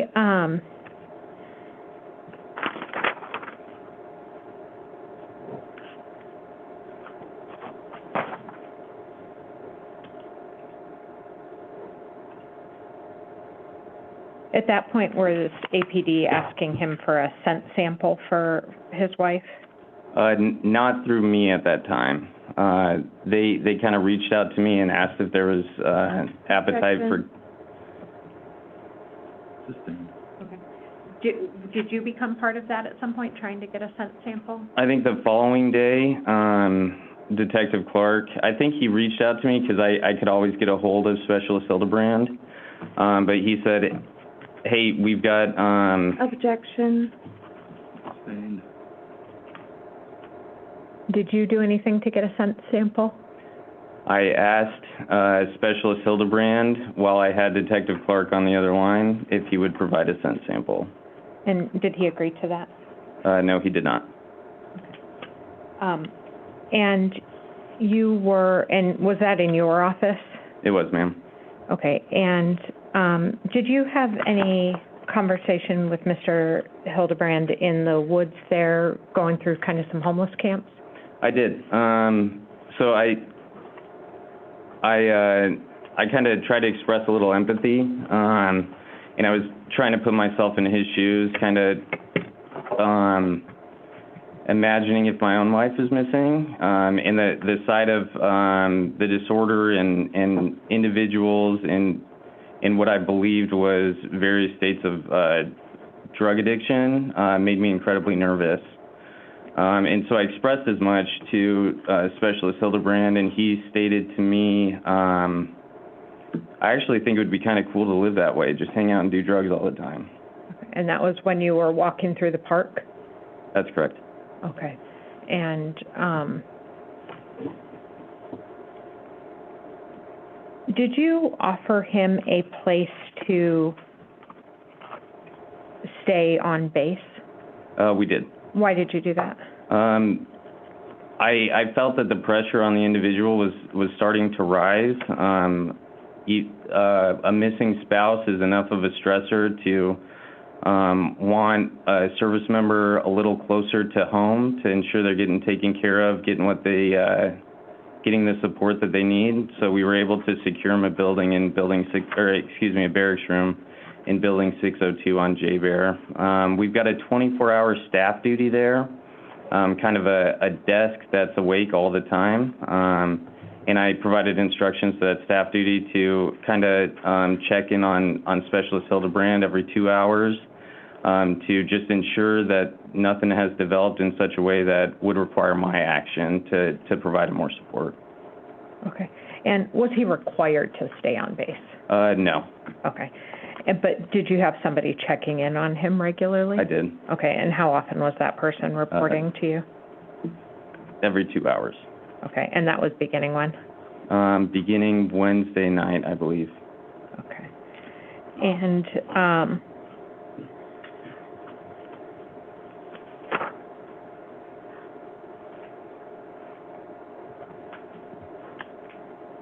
and I want to be clear, you were not part of an investigatory team, right? No, ma'am. Okay, your job is, he's in your chain of command, is to support the soldier. Absolutely. Maintain accountability of the soldier and responsible for his welfare and the welfare of his family as well.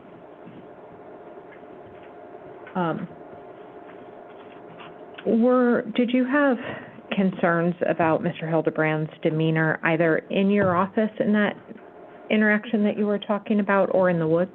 Objection. Could you restate that question? When you were in the woods, you said, you know, you were kind of going through the camps that were concerning to you, especially thinking, you know, somebody might be missing in that area. How was his demeanor during that time? His demeanor was jovial, is the best way I can describe it. He was making conversation. I kind of spoke about the joke he made to me, and it was, I know individuals process grief differently, but what I observed was he was comfortable. Okay. And what about in the meeting in your office? Which meeting, ma'am?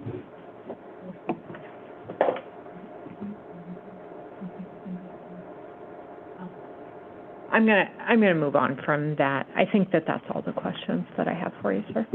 Thank you. Counsel?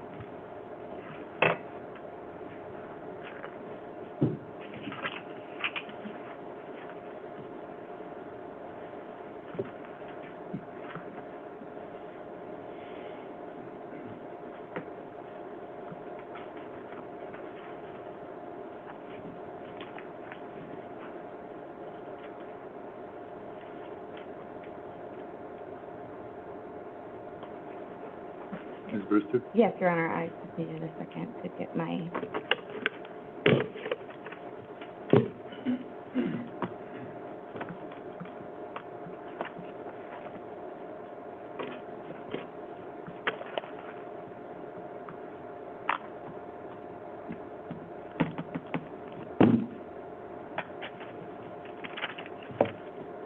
Good morning, Captain Thielen. Good morning. I just have a few follow-up questions. So fair to say, your interaction with Mr. Hildabrand was limited during the time that you served as the commander of his battery, correct? That's correct. I took him in on 2 June. We went to the field for 3 weeks following that, and then I believe this was 1 week after we returned after. But my one-on-one interactions with him, you're correct, kind of started around this incident. Okay. And I just want to clarify a little bit about the sequence of events. Your role is to provide support to Mr. Hildabrand upon finding out information that his wife was missing, correct? That's correct. And in that capacity, you offered Mr. Hildabrand support, correct? That's correct. He didn't seek you out, fair to say? No. Okay. And the search party you took part of and organized, that was not Mr. Hildabrand's idea, correct? I don't recall, ma'am. Okay.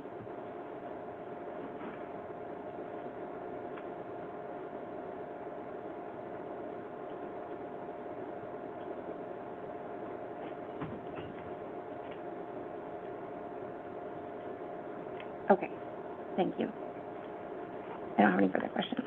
Thank you. Any redirect? No, thank you, Judge. All right, thank you, Captain.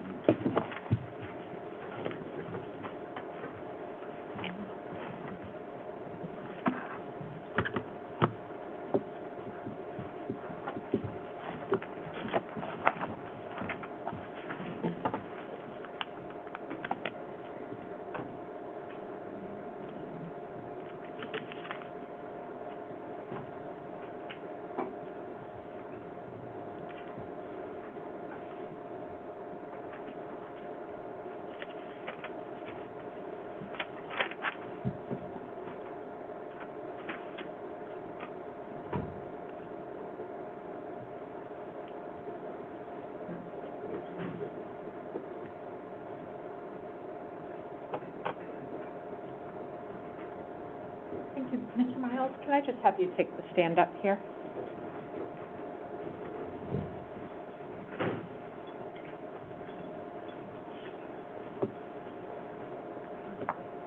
Morning, sir. Good morning. Before you have a seat, if you please remain standing and raise your right hand. Madam Clerk. Do you solemnly swear or affirm that the testimony you will give in this case now before this court is the truth, the whole truth, and nothing but the truth? I do. Thank you. You can be seated. And could you please state and spell your first and last name for the record? My name is Sam Miles, S-A-M-M-I-L-E-S.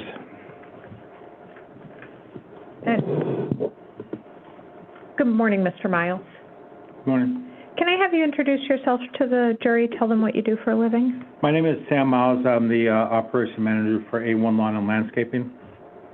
And how long have you done that work? I have been with A1 Lawn and Landscaping for 11 or 12 years. And what does A1 Lawn and Landscaping do? It sounds obvious, but tell the people, Sure. please. We do all facets of landscaping work, from mowing lawns, trimming trees and shrubs, plant bed maintenance. At any given time, we probably have between 7 and 9 landscaped, like tree, retaining wall, paper patios, that type of work, where we're doing hardscape installs. And then we have between 7 and 9 lawn maintenance crews on the ground, depending on the day of the week. Okay. And do you have a contract with the municipality to do some work in parks around Anchorage? We do. We do have, get a call occasionally from Municipality Anchorage Parks and Recs to do garbage cleanup. Most of the time it's vacated homeless encampments. Okay. And were you doing that kind of work on August 10th, 2023? Yes. Okay. How big of a crew did you have out there? I believe it was a 3-man or 4-man crew. I don't think that particular project was very large. Okay. And it sounds like it was some camp abatement that was happening? Correct. Okay. And what does that process look like? So in this type of work, often we're assigned, sometimes I just get a PIN dot, say, from Google Maps by text, say, go to this place, clean up this area. Most of the times, we'll meet with one of the representatives for Parks and Rec. He will walk me through the woods and give us guidelines. And many times we literally say, okay, I want you to clean, or I will be told, clean from this tree to that tree over there, go that way until you get to a tree over there. And then when we schedule the work to bring the crew out, I'll do the same thing with the crew, from this tree to that tree over there, this area gets cleaned. Okay. I'm going to show you what's been marked and admitted as State's Exhibit 46. If the Alpine Apartments are at the bottom here at the corner of Alpenhorn and Brayton, do you recognize that area? I do. This gravel road that leads north from Alpenhorn, that gravel road would be the west perimeter. We were working in that treat area just to the east of that road. Okay. On the map as it's projected, could you stand up and just point to the jury to where you were working? So the work we were told to do is clean from this intersection here. This is a gravel road, and I believe we came up to roundabout here. We came over to just about to the edge of this field.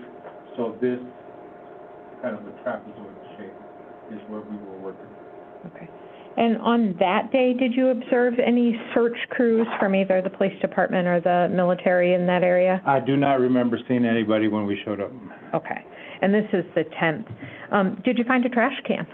We did, and the only reason why I remember it is because when I told you, when we bring the crews out, I have to walk the crews through the trees, okay, clean this area, clean that area. And it was the very first thing that we found. Okay. And what was the condition of that trash can? It was brand new, and we liked it, and we wanted it. Oh, I mean, you can do a lot of things with a garbage can in our industry, so I asked the guys to throw it on the back of the truck. We will find something to do with it later. Okay. And I'm going to show you what I have marked for identification as State's Exhibit 42. I've provided this to council.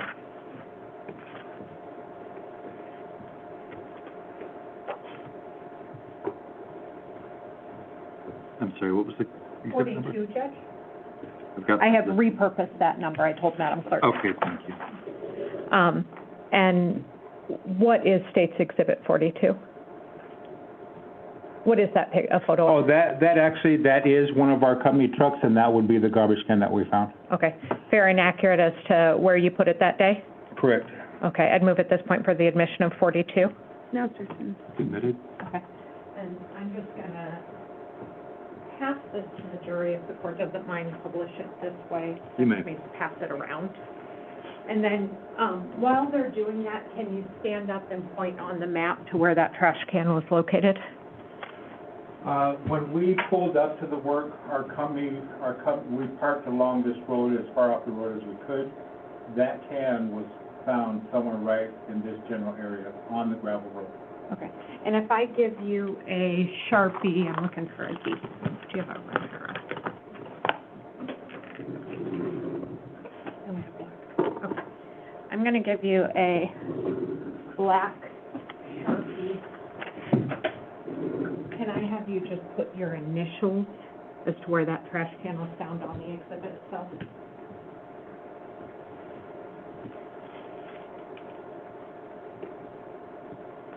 Okay. Okay. And I believe that that is all the questions that I have, Judge. May I publish that as well? Yes.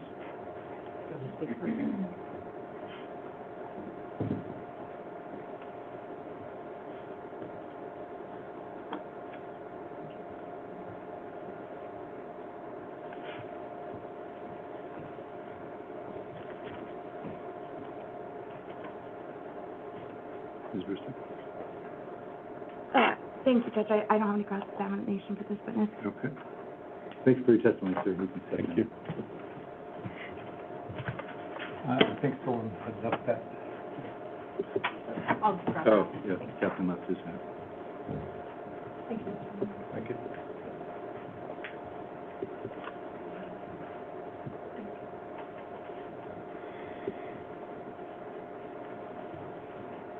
I'll let that map finish its round. So I'll leave it.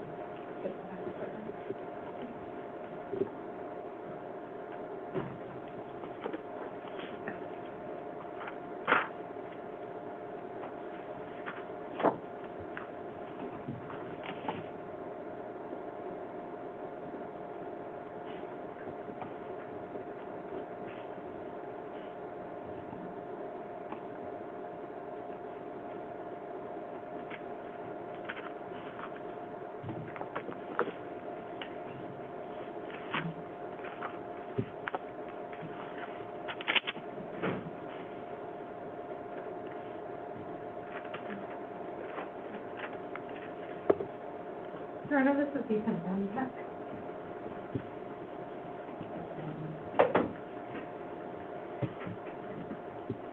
Good morning, sir. If you please remain standing and raise your right hand. Do you solemnly swear or affirm that the testimony you will give in this case now before the court will be the truth, the whole truth, and nothing but the truth? I do. Thank you. You can be seated. Could you please state and spell your first and last name for the record? My name is Ethan Pembeck, ETHAN, PEMPEK. And sir, can I have you introduce yourself to the jury, tell them what you do for a living? Of course, ma'am. My name is Ethan Pembeck. I'm a supervisory special agent for the Department of Army Criminal Investigation Division. And how long have you done that work? I am going on 9 years, so 9 going on 10 years. Okay, and what is we've heard the Criminal Investigation Division referred to as CID in this trial. Is that what it stands for, Criminal Investigation Division? Yes, ma'am. Okay. And what exactly do you do in that division? So the Army Criminal Investigation Division is an independent felony law enforcement agency within the Army. So we conduct independent investigations as well as conduct executive protection for senior leaders of the United States Army and the Department of War. Okay. And what is your position within that division? So my role within the division, currently I'm stationed here at J-Bear, Alaska. I am the supervisor of the J-Bear CID office, and I conduct investigations, manage, and supervise a small team of CID special agents, conducting felony investigations, death investigations, and protection missions, ma'am. Okay. And how did your office become involved in the case involving Zarrius Hildabrand? Our office got involved, ma'am, based off of a notification from Major Julnada Jackson. He is a Army National Guard Provost Marshal position, and he's also part-time APD as well. Okay. And why would the Guard be involved? The Guard was involved due to Zarrius status. Okay. And what date and time did you become involved? Like, what date was that? I believe we became involved on August 9th. Okay. And who's, after getting contacted by Zarrius Hildabrand's chain of command, who did you first contact? After getting in contact with Zarrius' chain of command? Yeah. We got in contact with the Anchorage Police Department. Okay. And is that Detective Troy Clark who's sitting here? Yes. Okay. And based on that, was CID engaging in what I'll call a parallel investigation? You could say that, ma'am. Okay. Did you all speak with Mr. Hildabrand? We did. Without telling me what he said, did he provide you his phone? Yes. Okay. And did you speak with Meredith Barney, Zarrius' mom? Yes. Okay. Did she provide you Zarrius' phone and laptop? Yes. Okay. What did you do with all three of those devices? With Zarrius's and Zarrius' cell phones, I conducted a digital forensic extraction of those devices, and then we triaged the laptop of Zarrius and looked through it manually, ma'am. Okay. Now, as far as the Mr. Hildabrand's cell phone, you said you did an extraction. What does that mean? So a digital forensic extraction, it creates a copy of the contents and information that is on that device. Okay. Just to speak a little bit more on it, I am also a digital media collector, certified digital media collector for the Department of War. That's a separate specialization I have, and have conducted hundreds of cell phone and digital media extractions. Okay. And the phone from Mr. Hildabrand you got from his person and you knew to be his phone? Correct. Okay. And when you you have that certification, when you do an extraction, how do you verify that what you've taken off the phone is exactly what's on it? So there's a couple ways you can do it. You can do a hash value check.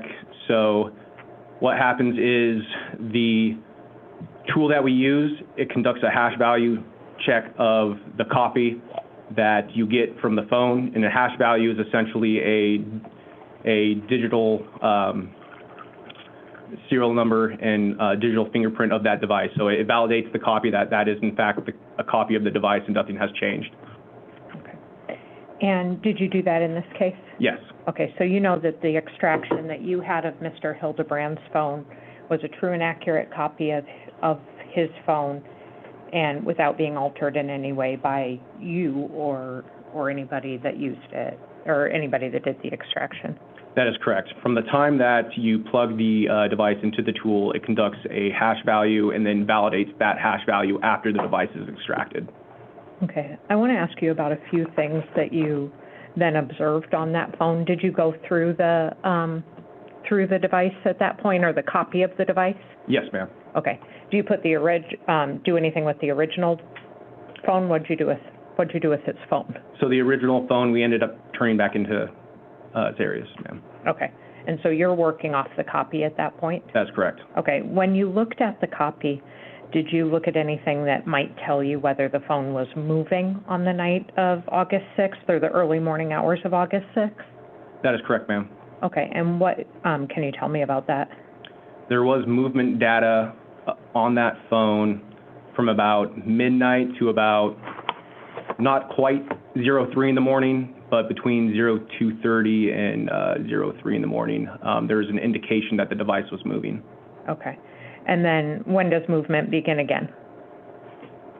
Sometime past 08. Okay. And now, if the phone was set on a kitchen counter, he could be moving around, but that just indicates that the phone was on somebody's person, or the phone itself was moving? That's correct, ma'am. Okay. Were there any incoming calls from Soraya Barney? Incoming calls from Soraya. On what day, ma'am? On that day, August 6th? And would it refresh your recollection to look at your report? Yes, ma'am. Objection. You approach.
Go ahead.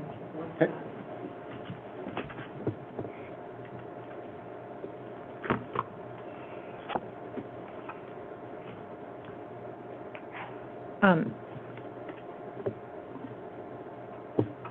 Were there, on the 6th, any phone calls from Miss Barney? It appears that on the 6th, there was a phone call outgoing to Or, I'm sorry, to Miss Barney. Miss Barney, correct? And what time was that phone call? 0914. Okay. And was that from Mr. Hildebrand's phone? That would have been from his phone. Okay. And did he conduct any searches that morning on his phone? Objection, may we approach? Yes, ma'am.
On that morning, the morning of the 6th, were there any Google searches conducted on Mr. Hildebrand's phone? Yes. Approximately what time?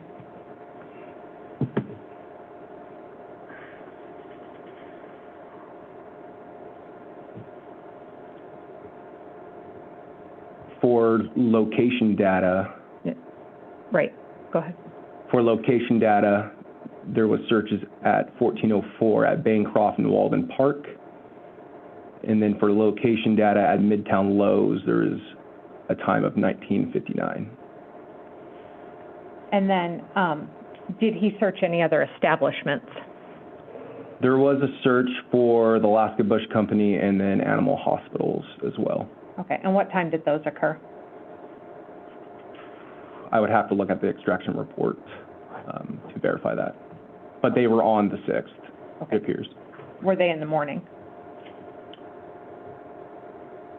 I would have to look at the extraction report on that. So, but your recollection based on your report is that day he searched the Bush Company and then animal hospitals? That is correct. Okay, and then you said at 1404 there was a location data at Bancroft Park? Correct. And is Bancroft Park next to or synonymous with Waldron Park? As far as familiarity with that, I'm not too sure, ma'am, but I believe they were within the vicinity. Okay. And when you say location data, what does that mean? The location data, he either searched for that using a Maps application and typed it in and potentially created a route to those locations. Okay. And so 1404 is Bancroft Park, and then 199 you said was what location? Midtown Lowe's. Okay. And did you provide that information specifically about the Midtown Lowe's to the Anchorage Police Department? I did. Okay.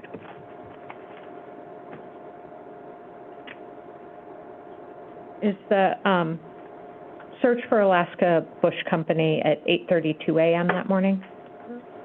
Possible, ma'am. Possible. You'd have to look at the... I'd have to look at the report, yeah. Okay. In addition to providing that information about the search for Lowe's to the Anchorage Police Department, did you also provide the Celebrate report to them? I did. Okay. In its entirety? Yes. Okay. And would you expect that they would go through it with more of a fine-tooth comb? Right. Okay. And did you have a chance to interact with Mr. Hildabrand's residence at all? No. Okay. Are you aware of whether there was a search that took place? Outside of his residence? Or in the area near his residence at Bancroft Park? No, we didn't. We did multiple searches in those areas, but we never ran into Mr. Hildabrand. Okay. Or you didn't? No. Okay. Did the Army assist in searching? The Army National Guard assisted, and our office also assisted, yes. Okay. And at some point did, you said initially you all were running sort of a parallel investigation. Did folks from your unit talk to people at the Bread and Brew? Yes. Did they interview Zarrius' mom? Yes. Okay. Did you go to Lowe's and Fred Meyer's? We went to Lowe's, ma'am, yes. Lowe's. At some point, did the Anchorage Department have sufficient evidence to take Mr. Hildabrand into custody? Objection. At some point, did the Anchorage Police Department tell you that they did not need your assistance anymore? Is that a fair way to say it? There was a point in time in the investigation where we, as soon as Ms. Hildabrand, or correction, Zarrius was found, at that point in time, the Anchorage Police Department had from there. Okay. Was there a service member that came forward later to CID, Toby Howery, that wanted to provide information? Toby Howery. Off the top of my head, ma'am, that name, I would have to look at the investigation. Okay, was Brent Davison an investigator that worked for you? Yes, he's the primary. Okay. And if somebody came forward later, would Mr. Davison have been the one to do that interview? That's correct. Okay. Overruled. I think that's all the questions that I have for you. Brewster?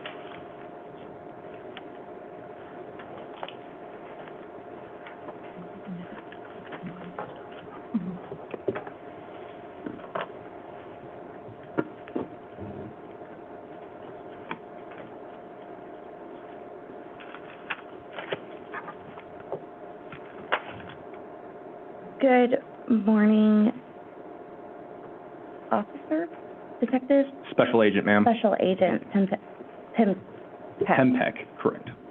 My name is Lacey Jane Brewster. I'm Mr. Hildabrand's attorney. I just have a few quick follow-up questions with you.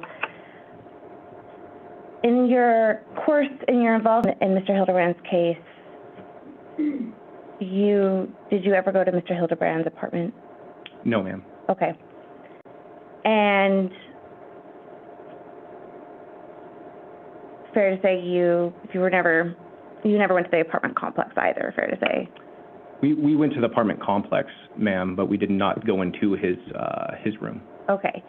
And did you, in the course of your investigation, canvass the apartment complex for any evidence that would be related to Mrs. Hildabrand's disappearance?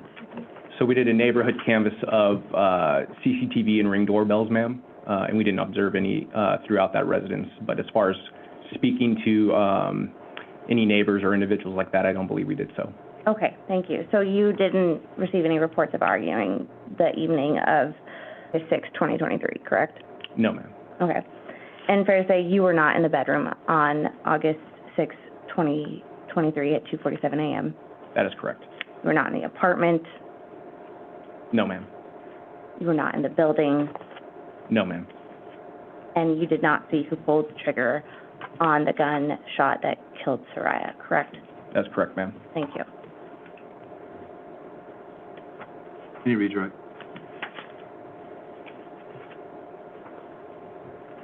Just briefly, when you say you canvassed the apartments, did you all look for video? We did, ma'am. And was that successful? No, ma'am. After we conducted the canvasses, we also spoke to the manager there, and he indicated that the cameras were not functioning. Objection.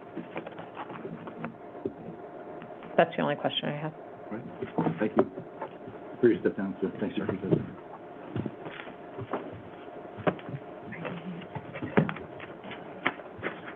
Your Honor, will you approach, please? Yes.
We're going to take a break. We'll have you folks back as soon as we're ready to start up again. It should be 15 minutes here. I do anticipate that this will be a fairly short break. Please don't discuss the case yet, and we'll have you back there in a few.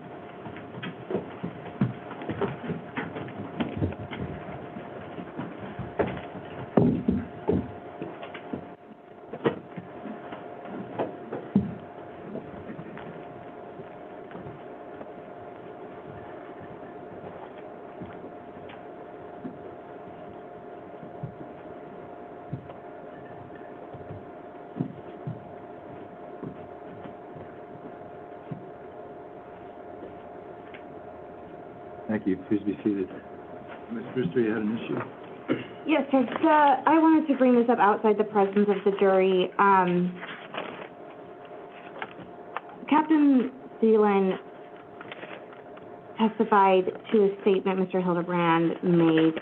I don't believe it was recorded, and I have double-checked my paper discovery. I can tell the court that Captain Thielen's conversation with Detective Clark was documented in Detective Clark's police report.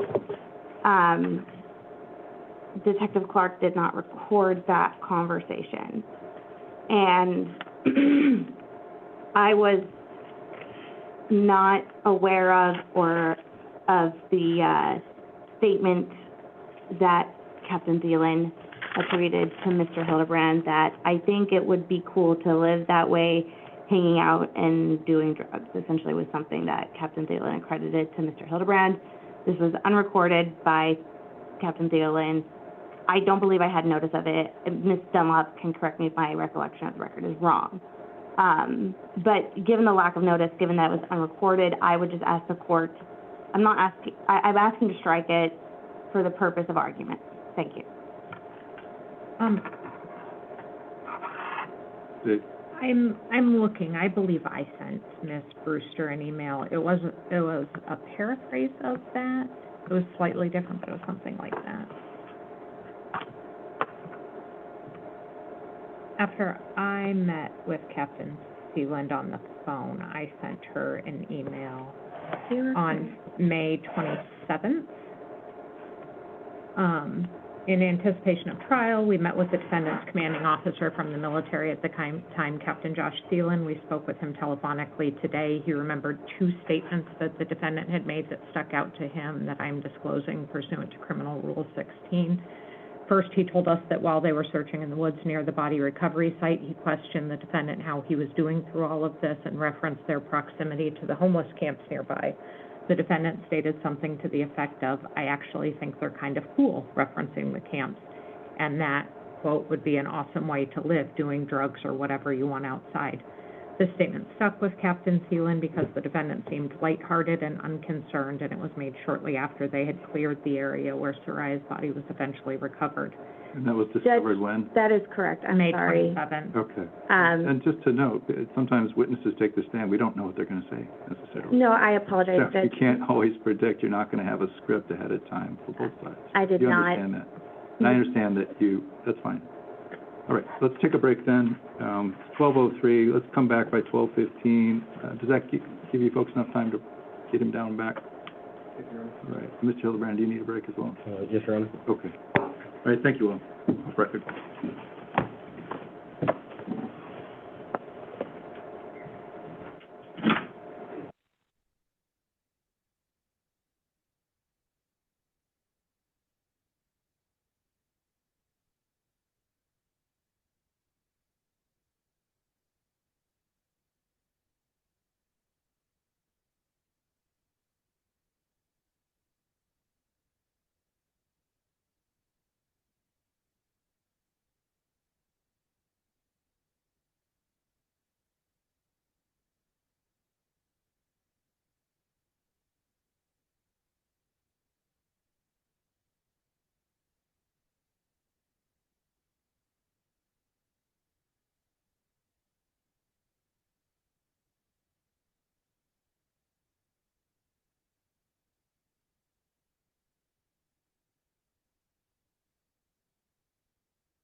Rise for the jury.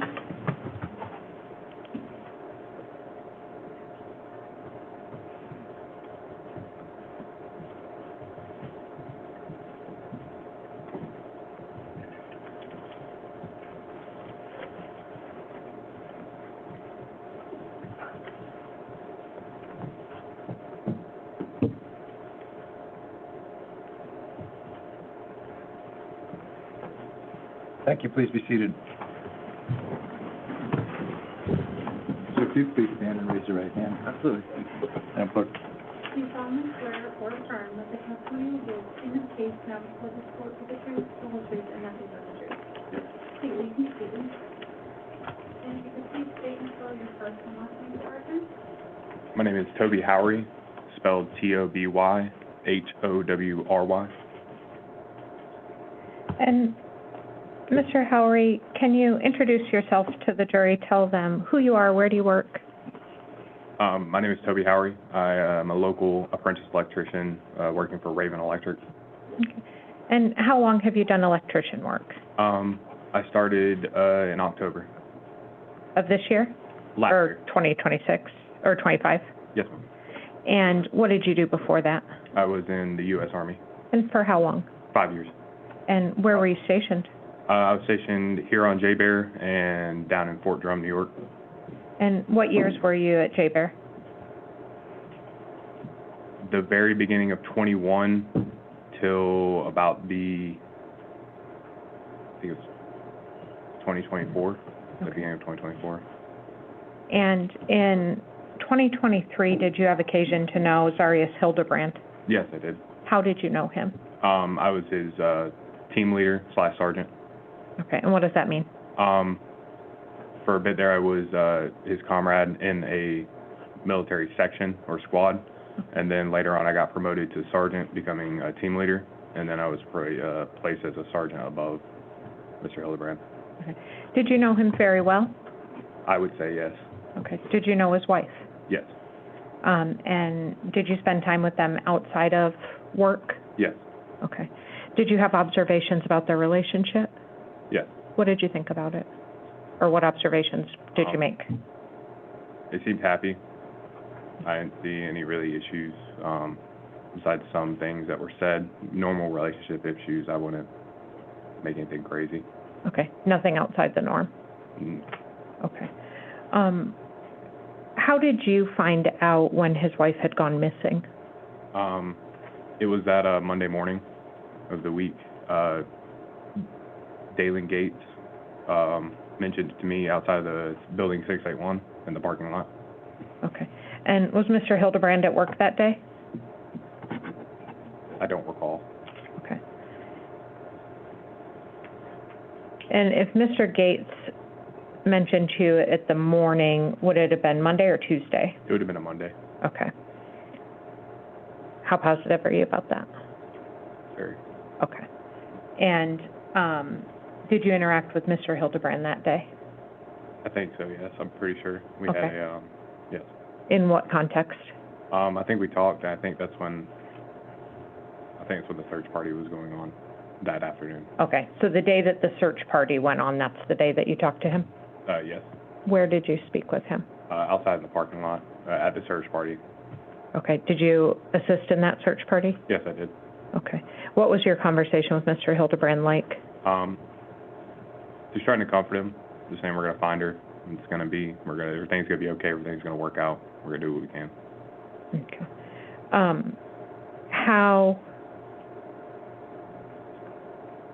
What did he say? I don't recall for word that, what he was saying that day. He was just saying, pretty much just saying, just crying about it, just saying we're just kind of recalling the situation, saying what happened. Okay. Was this a conversation that happened in a vehicle? No, this is something we were in the parking lot outside of his apartment. Okay, did you ever have a conversation with him in his vehicle? Yes, I did. Okay, when did that occur?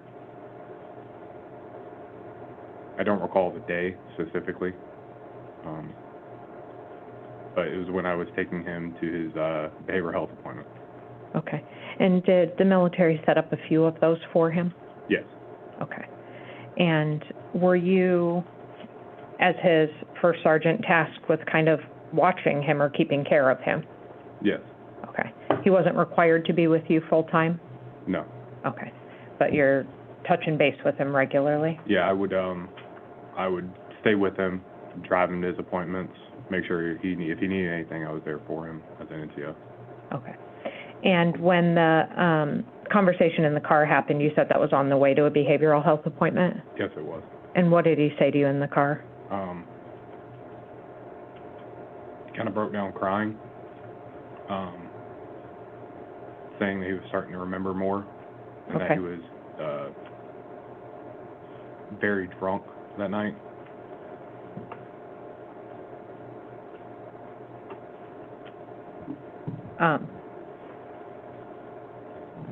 Did he say anything about what he had said to APD? Yes. What did he say? Pretty much that he's remembering more than what he told APD, and that he was just crying. Okay. Specifically, did he tell you he told some shit to APD and things are starting to come back to him now? Yes, ma'am. Okay, implying that what he had told APD wasn't the truth? Yeah, I wouldn't say the whole truth. Okay. And after he was taken into custody, did you have additional conversations or meetings with him? Yes. Okay. Do you recall a meeting with him at the Anchorage jail along with another soldier, Roberts? Yes. Okay. And did that conversation cause you to go to your command and make a report? Yes. Okay. Can you tell the jury about that conversation? What was the setup like? It was me and Angel Roberts. We wanted to go see Hildabrand and just check up, see how he's doing since he was arrested. And we went there and we talked to him, obviously trying not to talk about the case. And it was just kind of just trying to keep in touch, just trying to catch up as a just friendly thing.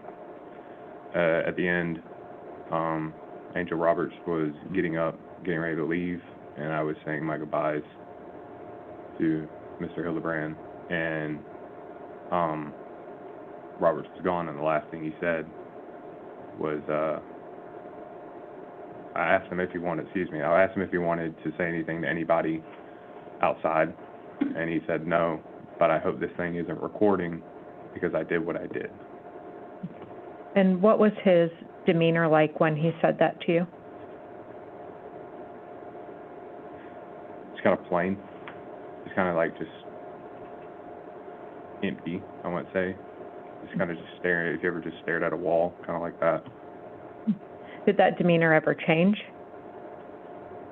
When I look back, yes. Because we would do this funny hand salute when we were both in the military together. And I did that when we were leaving, and I looked back, and we were kind of like he was grinning. So, He was grinning? yeah. Yes, ma'am. Did that sit with you in a way? Yes. How so? It kind of bothered me, not with the grinning and everything like that. It just kind of didn't sit with me right.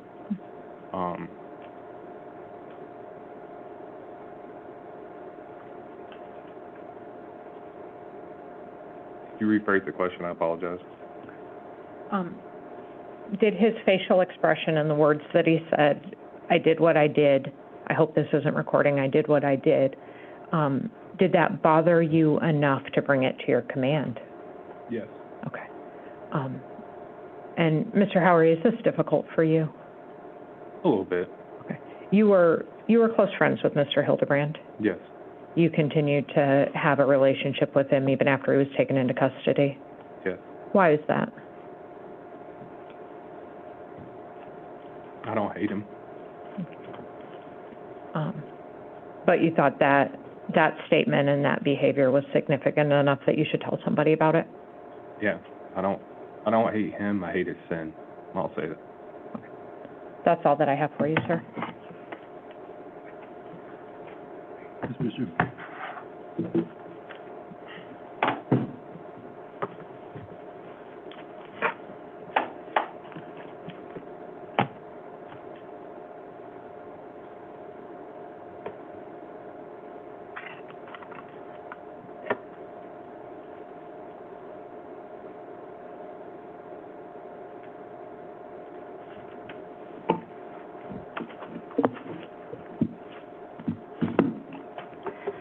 Good afternoon, Mr. Howery. My name is Lacey Jane Brewster, Mr. Hildabrand's attorney. I just have some follow-up questions. Absolutely. So you talked with Ms. Dunlop about a conversation that you had with Mr. Hildabrand starting, was it Wednesday after his 21st birthday in a car? I knew it was the following week after his 21st birthday. I don't recall the exact day. Okay. But you recall the day you found out that Zarrius went missing, correct? Yes. And the conversation you had with Mr. Hildabrand in the car, that was later on. It was not the same day. And you found out on a Monday, correct? And so the conversation happened on Wednesday after that Monday, correct? That I talked to him in the conversation in the car, yes. Okay. And in that conversation, Mr. Hildabrand was crying, correct? Yes. And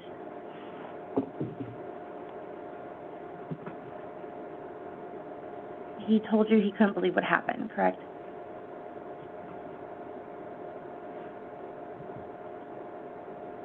Yes. Yes.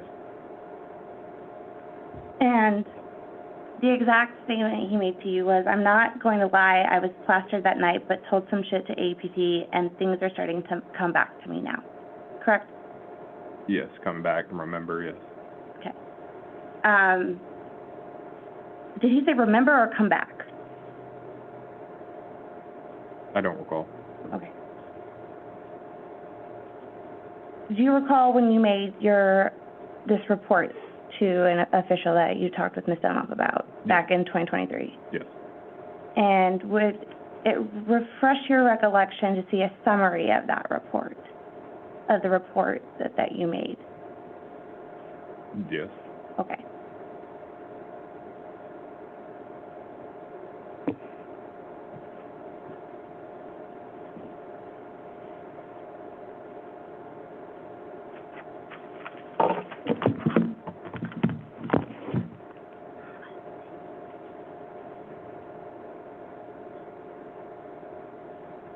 May I approach, Your Honor? Yes.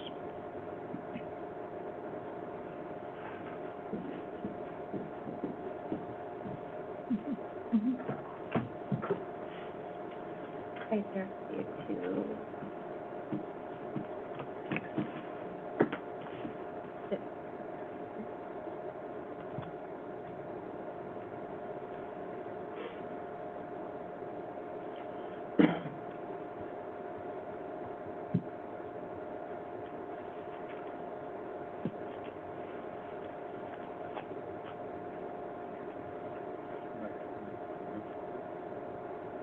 that refresh your recollection?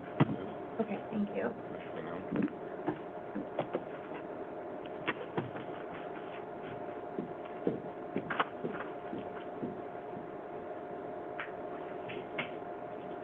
So, sir, having had the opportunity to refresh your recollection, was the exact statement that Mr. Hildabrand made to you was that things are starting to come back to me now?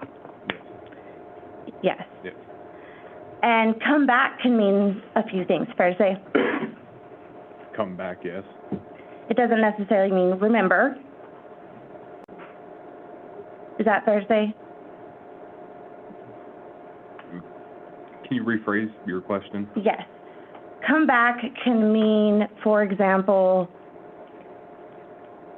something is coming back to haunt you as opposed to something is coming back to your memory. Fair to say?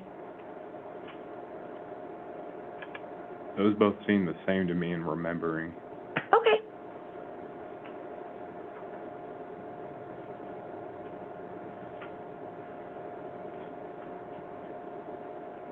And do you recall what day you met with Mr. Hildabrand when he was in custody?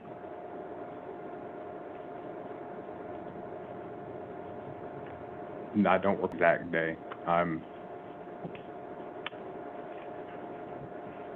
was the following Friday. Okay. And do you recall, for example, what you were wearing that day? Yes. Okay.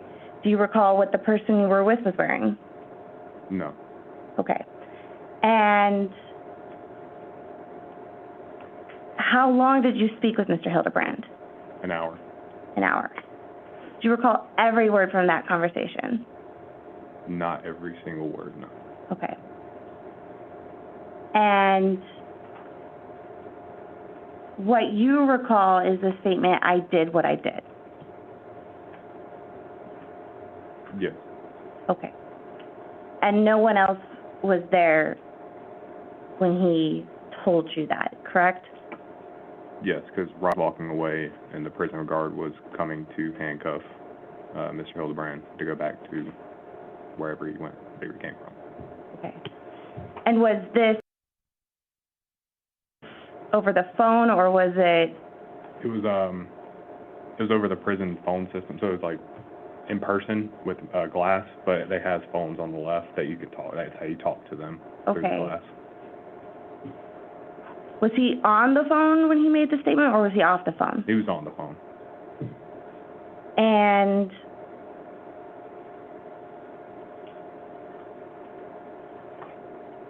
he wasn't smiling when he made that statement, correct? While I was making it, no. Thank you.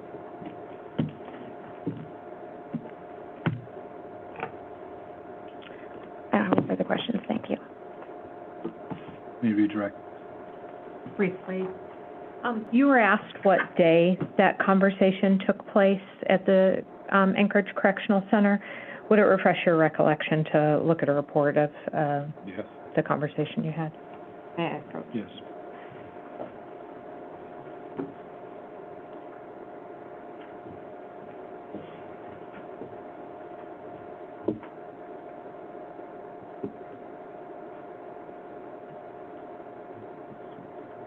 Does that refresh your recollection?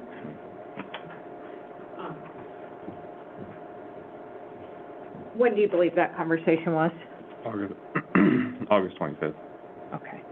Now, the conversation at the Correctional Center is August 25th, 2023? Yeah. Okay. And so then the conversation in the car where he told you that things are coming back to him, was that after he had already told you a different version of events? Can you restate the question? Let me say, had he already told you very clearly what the last time he saw Miss Hildabrand? Yes. Okay. And what did he tell you, the first time that he told you that Miss Hildabrand went missing? The first time she went missing, or first thing I was told was, she was going to work, and then that, the morning after the birthday party. Right. And she went missing. Okay. She was walking to work, and then she just went missing. Okay. Did he say if she had her phone with her? He said that, she didn't have her phone with her at all. Okay. So at the time he told you that initial story, he told you like he did know the details, not like he couldn't remember them, right? Okay. Yeah. That's all the questions I have. Thank you, sir. You please step down.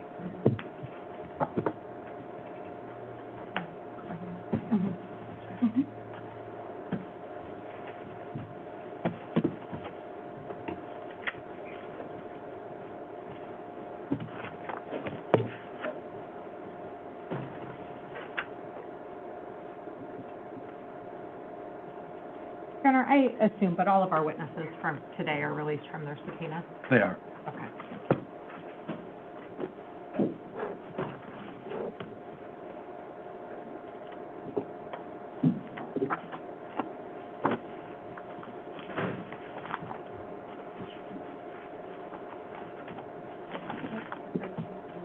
Thank you. And Your Honor, this is Ms. Veronica.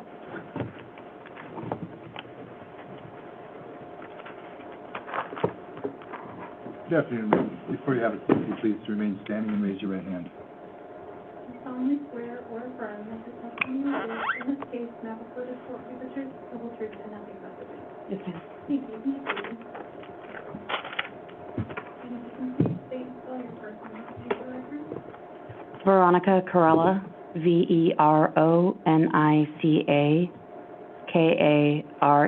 Karella. Good afternoon, Ms. Corella. Good afternoon. I'm going to have you introduce yourself to the jury. Tell them who you are and where do you work. Hi, my name is Veronica Carella. I am the Asset Protection Manager for the Fred Meyer at 1000 East Northern Lights Boulevard. Okay. And how long have you worked at Fred Meyer's? Approximately 12 years. Okay. And how long have you been in asset protection? With Fred Meyer or in totality? First in total. For about 14 years. And how long with Fred Meyer? About 12 years. Okay. And what does the asset protection manager at Fred Meyer's do? My job is to train new hires, asset protection specialists to detect and apprehend shoplifters. My job is to detect and apprehend internal theft, as well as assist in shrink reduction throughout the store. So making sure that we are getting product properly rotated and out of the store before it expires, so that we're not selling an expired product and we're not losing out on the product. I also assist in doing video review for cases where there's stolen credit cards that have been used or loyalty abuse, things like that. Okay. On August 9th, 2023, were you contacted by a detective, Jeff Elby, and asked to do some digging related to this case? Yes, ma'am. Okay. On August 9th, what information did Detective Elby provide you? Objection. Overruled. Detective Elby requested data regarding loyalty cards for an adult male named Zarrius Hildabrand and an adult female with the same last name. Okay. That's fine. And how do you go about looking up that information for him? So I would use Customer Account Manager to look up the name first, and that would give me the loyalty data card information, so the number, and then I would use our system. At the time, I believe it would have been APRIS, and I would put those numbers into APRIS, and it would show me any transaction data related to that. Doing that search on behalf of Detective Elby, did you come up with 3 transactions that Mr. Hildebrand's loyalty card had effectuated on August 6th, 2023? Yes, ma'am. Okay. I'm going to approach with what I have marked for identification and provided to counsel as state's exhibits 33, 36, and 39. Go ahead and take a look at those.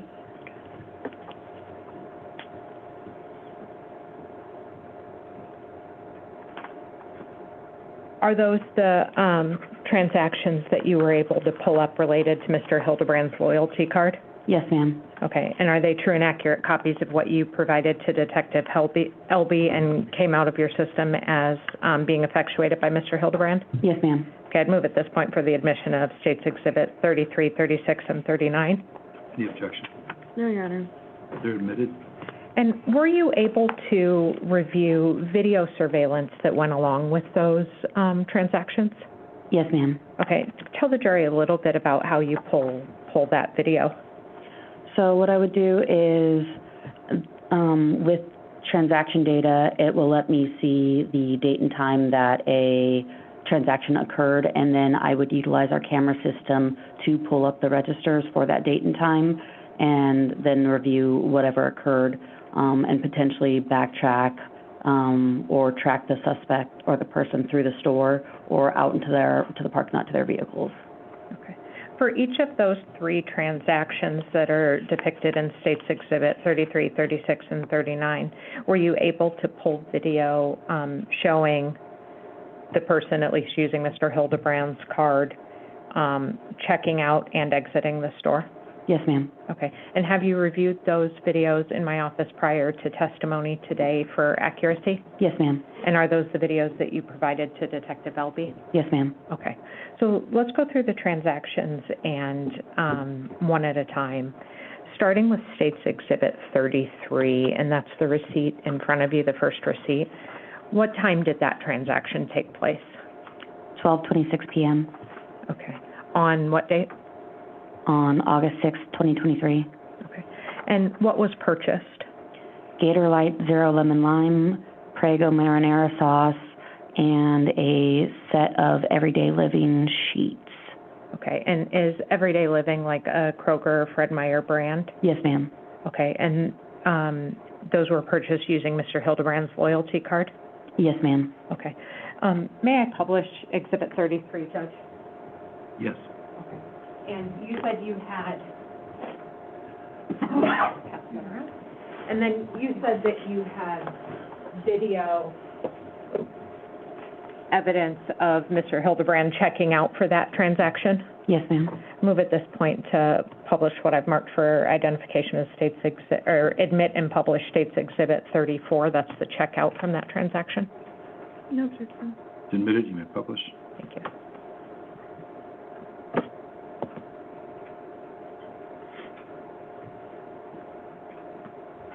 And where's the checkout video located? Where's the video camera located for the checkout? So for that video system, it was located with an angle down over the SCO units. It's dependent on the register. If it's a check lane register, it would be top down over the cashier portion. But for the SCO units, self-checkout units, it would be kind of angled down, looking and capturing the entire bank. Okay.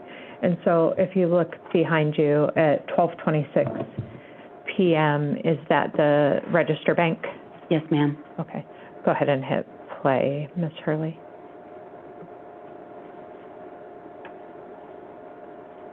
And do you see Mr. Hildebrand, or did you see him? Yes, ma'am.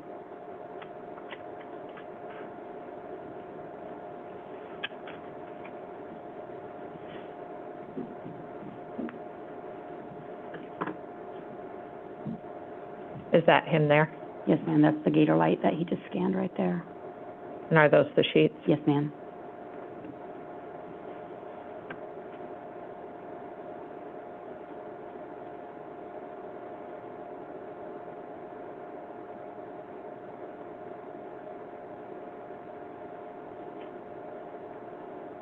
Madam Clerk, can I have you dim the light just behind? Perfect, thank you.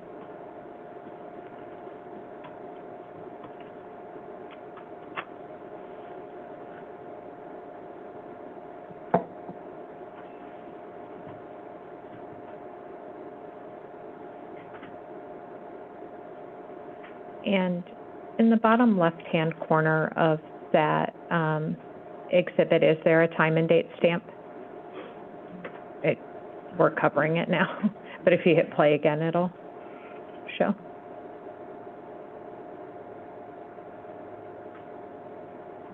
Is there a time? Yes, ma'am. Okay, and what is the time and date? It says August 6th, 2023 at 12:26 p.m. Okay. And now you said you were able to capture a video image of him exiting the store subsequent to that transaction? Yes, ma'am. Okay, I'd move for the admission and publication of State's Exhibit 35. Any objection? No objection. It's admitted, you may publish.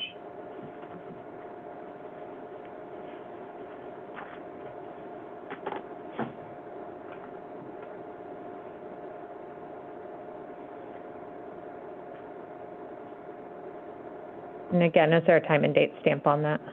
Yes, ma'am. Looks like August 6th, 2023 at 12:29 p.m. Okay. And here, if we slow down, I'll have Ms. Hurley continue playing it, not slow it down, but continue playing. Is that Mr. Hildabrand? Yes, ma'am. Or the person using his loyalty card? All right. Now, the next receipt that you should have in front of you is State's Exhibit 36. Yes, ma'am. What time did that transaction occur? 18:12 p.m. or 6:12 p.m. on August 6th, 2023. Okay, so about, so several hours later. Yes, ma'am. And what was purchased on that receipt? Kroger hydrogen peroxide, looks like Old Spice Wilderness Lavender, which is most likely a deodorant, and the Spray Co. all-purpose sprayer, as well as Q-tip cotton swabs. Okay, and an all-purpose sprayer at price point of $249, is that like a spray bottle? Yes, ma'am. Okay. And then you said you had, may I publish that receipt, Judge? Yes.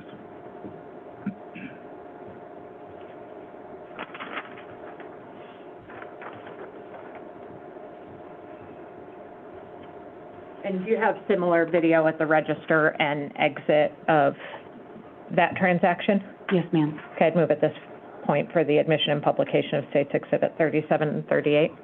No objection. 37 and 38 are admitted, you may publish.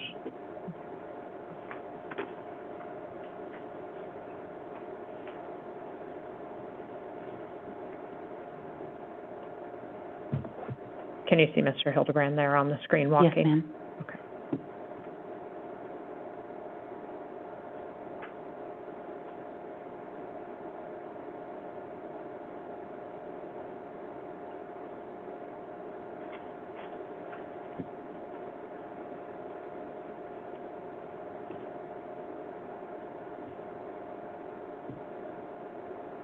Is he no longer wearing the hat he was wearing before? Correct. Okay, and has he changed into long pants as opposed to the shorts he was wearing before? Correct.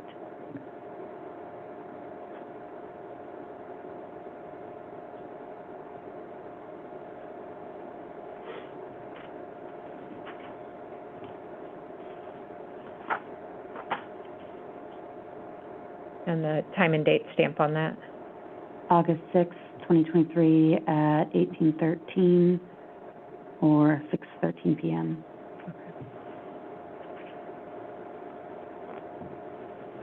And then, in just a moment, we'll move to the exit video, which is State's Exhibit 38.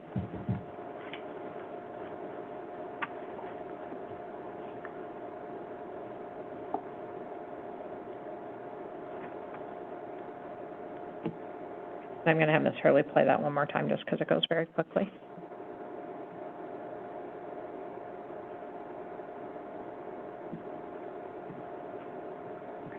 And now the last exhibit, or the last transaction, State's Exhibit 39. What time did that transaction take place? 2200 or 10 p.m. Okay. on August 6th, 2023. And what was purchased on that date and time? A Red Bull Yellow Edition as well as a mattress pad. Okay. And what was the grand total of that transaction? 42. The subtotal was 5288, and then after loyalty discounts, it was 4268. May I publish it? Yes.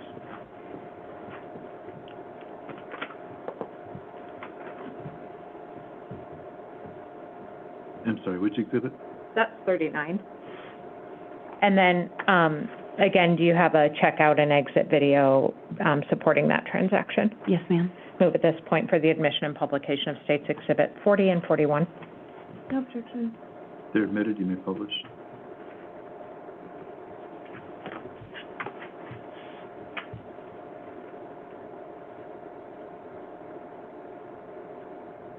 Is that Mr. Hildabrand with the white square mattress pad in his hand? Yes, ma'am. Okay. So the far register on the right. Yes, ma'am. And at this time, does he have a long sleeve shirt as compared to the short sleeve shirt earlier? No, ma'am, that's a... Or, I'm sorry, he has a short sleeve shirt as compared to the earlier long sleeve? Yes, ma'am. And the date and time on that? August 6, 2023 at 22:01 p.m. or 10:01 p.m.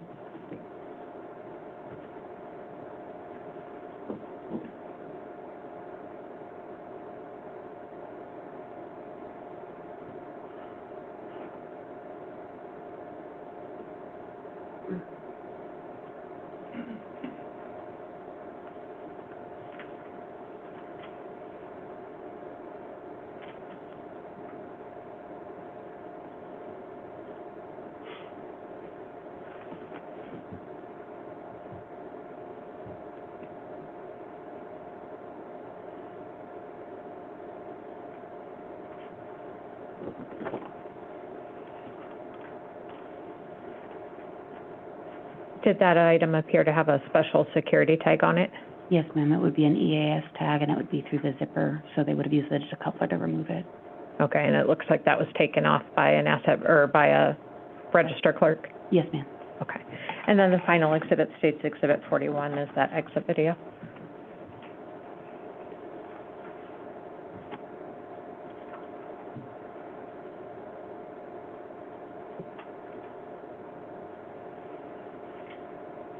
Okay, and same as the last one, it's pretty fast. I'm going to have Ms. Hurley play it one more time.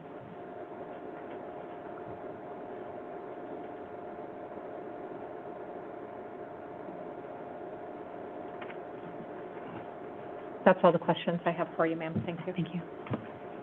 So nothing, or excuse me, Ms. Brewster, any questions? Thank you, Your Honor. I don't have any questions for All right. this witness. Thank you, ma'am. Thank you, sir.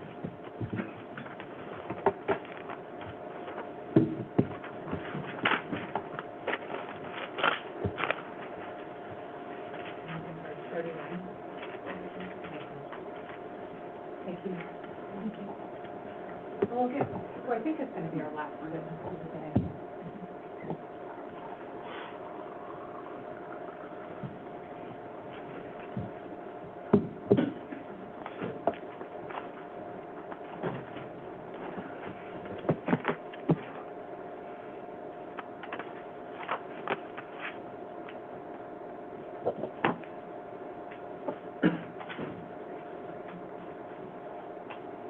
Your Honor, this is Emmanuel Miller.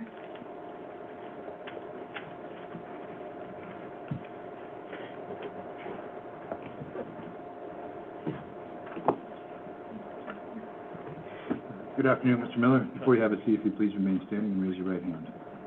Do you solemnly swear or affirm that the testimony you will give in this case now before this court will be the truth, the whole truth, and nothing but the truth? Yes. Thank you. You can be seated. And if you could please state and spell your first and last name for record? Emmanuel Miller, E-M-A-N-U-E-L, last name M-I-L-L-E-R. Good afternoon, Mr. Miller. Hello. On August 10th of 2023, where were you working? At the time, I was working at Lowe's, located off of Tudor Road. Okay. And what did you do for Lowe's? I was an asset protection and safety manager And how long did you do that work for?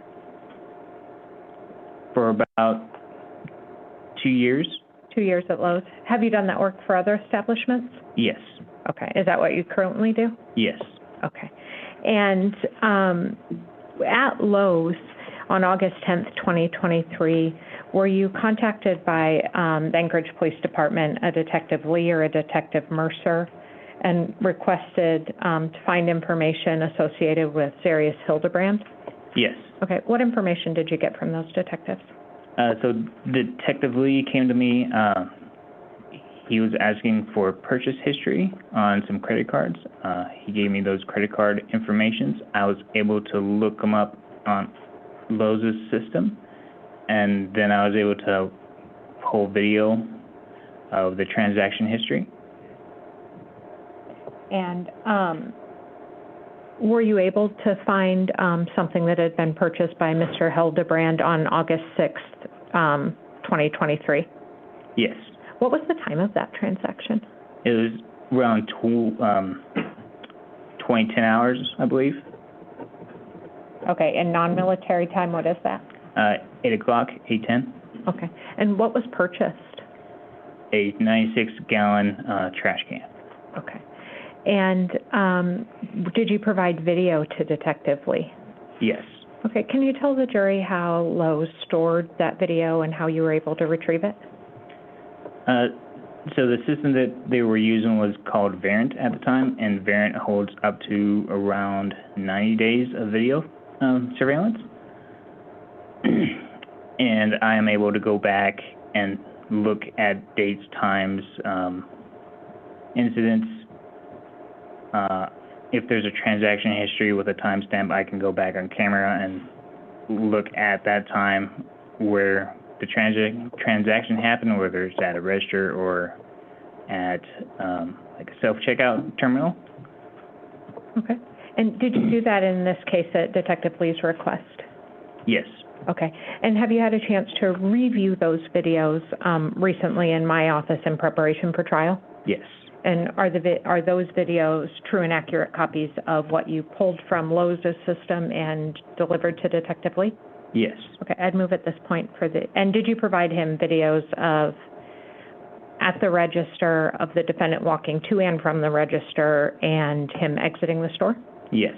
Okay. I'd move at this point for the admission of state's exhibits 43, 44, and 45. Any objection? Okay. They're admitted? May I publish, Judge? You may. May I ask Ms. Hurley to publish? We'll start with 43, and this is above the register. Can you describe for the jury how the cameras are located, or where the camera's located? So there's different cameras located above the self-checkout registers. There will be one on the left side and one on the right side. And there's also cameras facing the customer who's making the purchases as well. Okay. And I think my mistake, Exhibit 43 is actually the entry photograph, or entry. Where is that entry? So this is going to be the garden entrance? Okay. Oh, like lawn and garden? Yes. Okay. Go ahead and hit play, Ms. Hurley.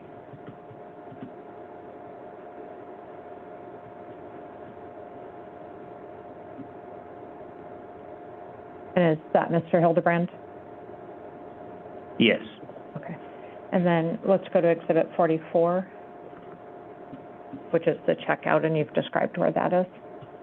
Yes.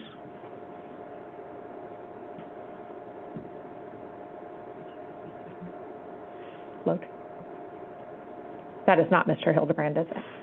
Oh, No. It's the right video, though. I'm going to start from the beginning. Okay. In a second, will you see Mr. Hildabrand come behind this gentleman? Yes. Okay.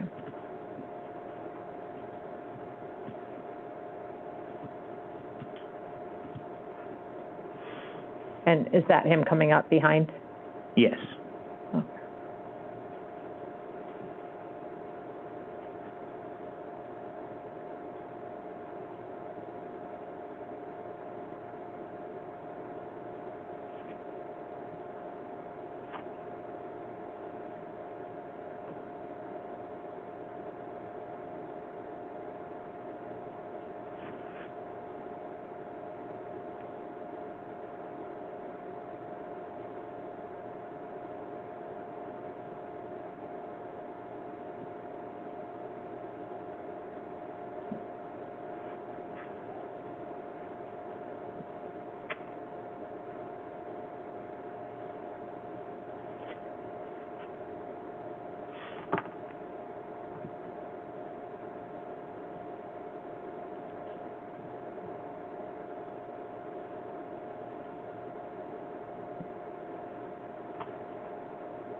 And then we'll move to State's Exhibit 45.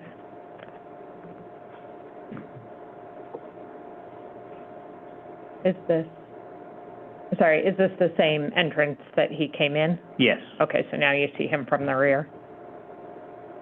Is that, Yes. okay, go ahead.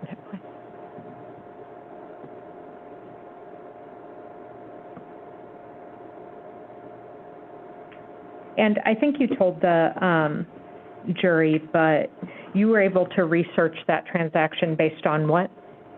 The last 4 digits of a credit card. Okay, and that was provided to you by the Anchorage Police Department? Yes. Okay. And do you know the brand of that trash can? Not off the top of my head. Would it refresh your recollection to look at a police report summarizing the conversation you had with Detective Lee? Yes. Okay. If I may approach, Joe? Yes.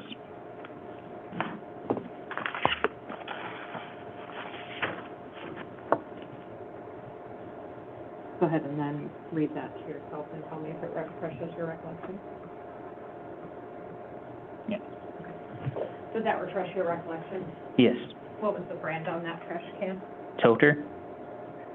And did you also take Detective Lee to where that trash can was sold in the store, the aisle? Yes. Okay.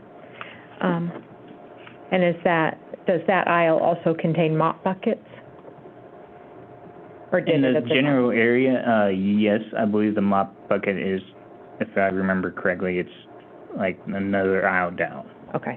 Was there a mop bucket in that area that piqued Detective Lee's interest? Yes. Okay. That's all the questions I have for you. Counsel?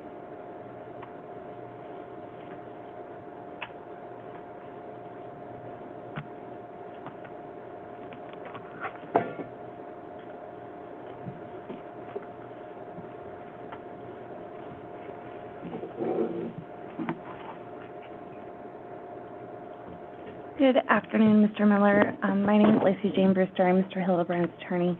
I just have a few follow-up questions with you. Were you able to associate any receipts with the transaction that we saw on the state's exhibits 43, 44, and 45? I'm sorry, can you repeat that? Were there any receipts? Yes. Okay. Do you have those today? I do not have any copies of any of this, the video or receipts on me with me at all. Okay. Were you asked to preserve the receipts? Yes. They were put in a file given to detectives at the time of them asking. Okay. And but you don't have them with you today? No. And the videos we saw, exhibit 43, 44, 45, was there a timestamp on those videos?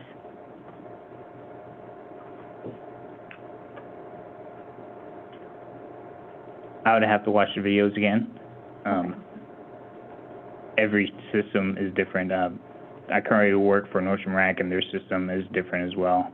Okay. So not off the top of my head, I can't tell you yes or no. That's fair. And you testified that the time of the purchase was 2011 hours. Yes. How do you recall the time? On the transaction receipt, at the bottom is a timestamp. Okay. But we don't have those receipts today. I don't have those now. And when was the last time you looked at them? About 11 days ago. Okay. Thank you. No further questions. Thank you. Any redirect?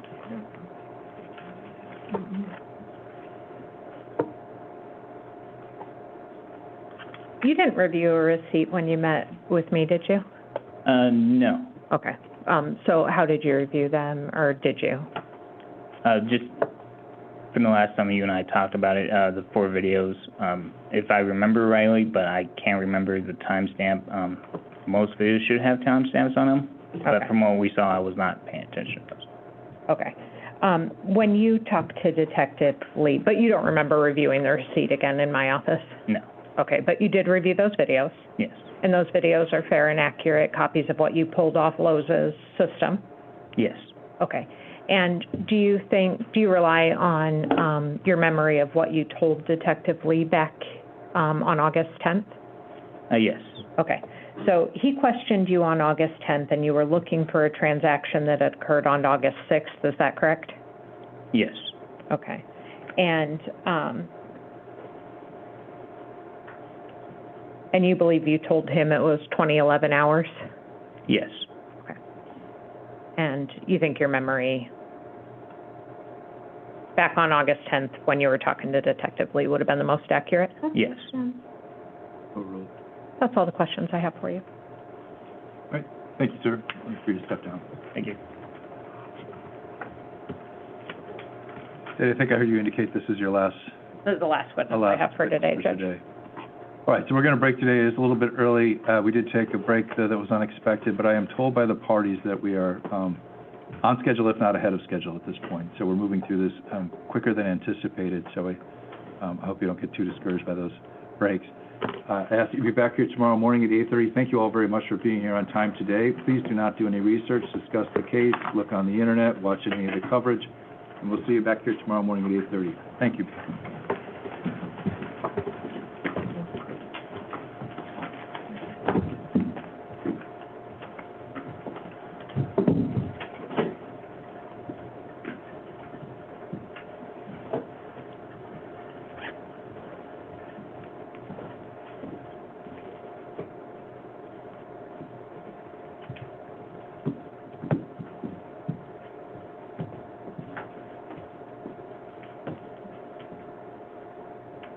Thank you. Please be seated.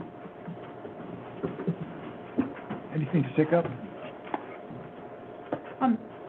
If we have 15 minutes, I'm happy to talk about the crime scene exhibits for tomorrow. You haven't had a chance to look at them, have you? No, Your Honor. Okay. I mean, I've seen them in, I've I seen understand, but the particular Discovery. batch that's been identified to be presented tomorrow, you haven't had a chance. I know you've received all of the photos. I imagine there are hundreds and hundreds. So the ones that were picked out, presented to you this morning, you haven't had a chance to review those and take a position on them, correct? That is correct. I don't imagine, well, I don't know for certain, but I don't imagine there's going to be anything terribly controversial in there, and that we're going to have to spend a lot of time making decisions on that. But I want to give you the time to look through those photos and decide if there are any that you find objectionable. Is there a possibility that folks could be here by 8:15 tomorrow? Absolutely. Do you think? I think that should be, yes, yes. That's not a very confident yes. Is there any chance you had time at, say, 4 o'clock today? That way, if we do have to take things out, we can do it? Sure, you can get me at 4 o'clock after I've been on the bench with no break until I start now at 1:45 again, and I will be on the bench until 4 o'clock. Judge, 8:15 is fine. You can get me at first thing in the morning or last thing of the day. Doesn't matter to me. I know Ms. Brewster has an opinion about me at 4 o'clock, but. I don't have an opinion about either. My preference is just for the end of the day in the event that we are asked to remove something. Tomorrow will go smoother if that happens. Do you think you'll have time between now and the end of the day to take a look at those? Yes, Judge, I just would prefer to meet at 8:15 due to a standing appointment I have at 4:30. All right, well, if I remember, let me look at I don't think I have a very large calendar for arraignments today. There are a number of bails on, and you never really know. It's hard to predict how those are going to go. But as far as the Monday calendar goes, this is pretty small. If we come back here at 3:30, I'd appreciate it. does that give you enough time to get to your appointment? I think it should, Judge. Okay. Thank you. And if we need to finish something up tomorrow morning, we can do that at that point as well. Thank you. Thank you, I appreciate it. Anything else? Your Honor, do we need to keep the defendant here, or is he waiving his presence for that hearing at 3:30? That, good question, thank you.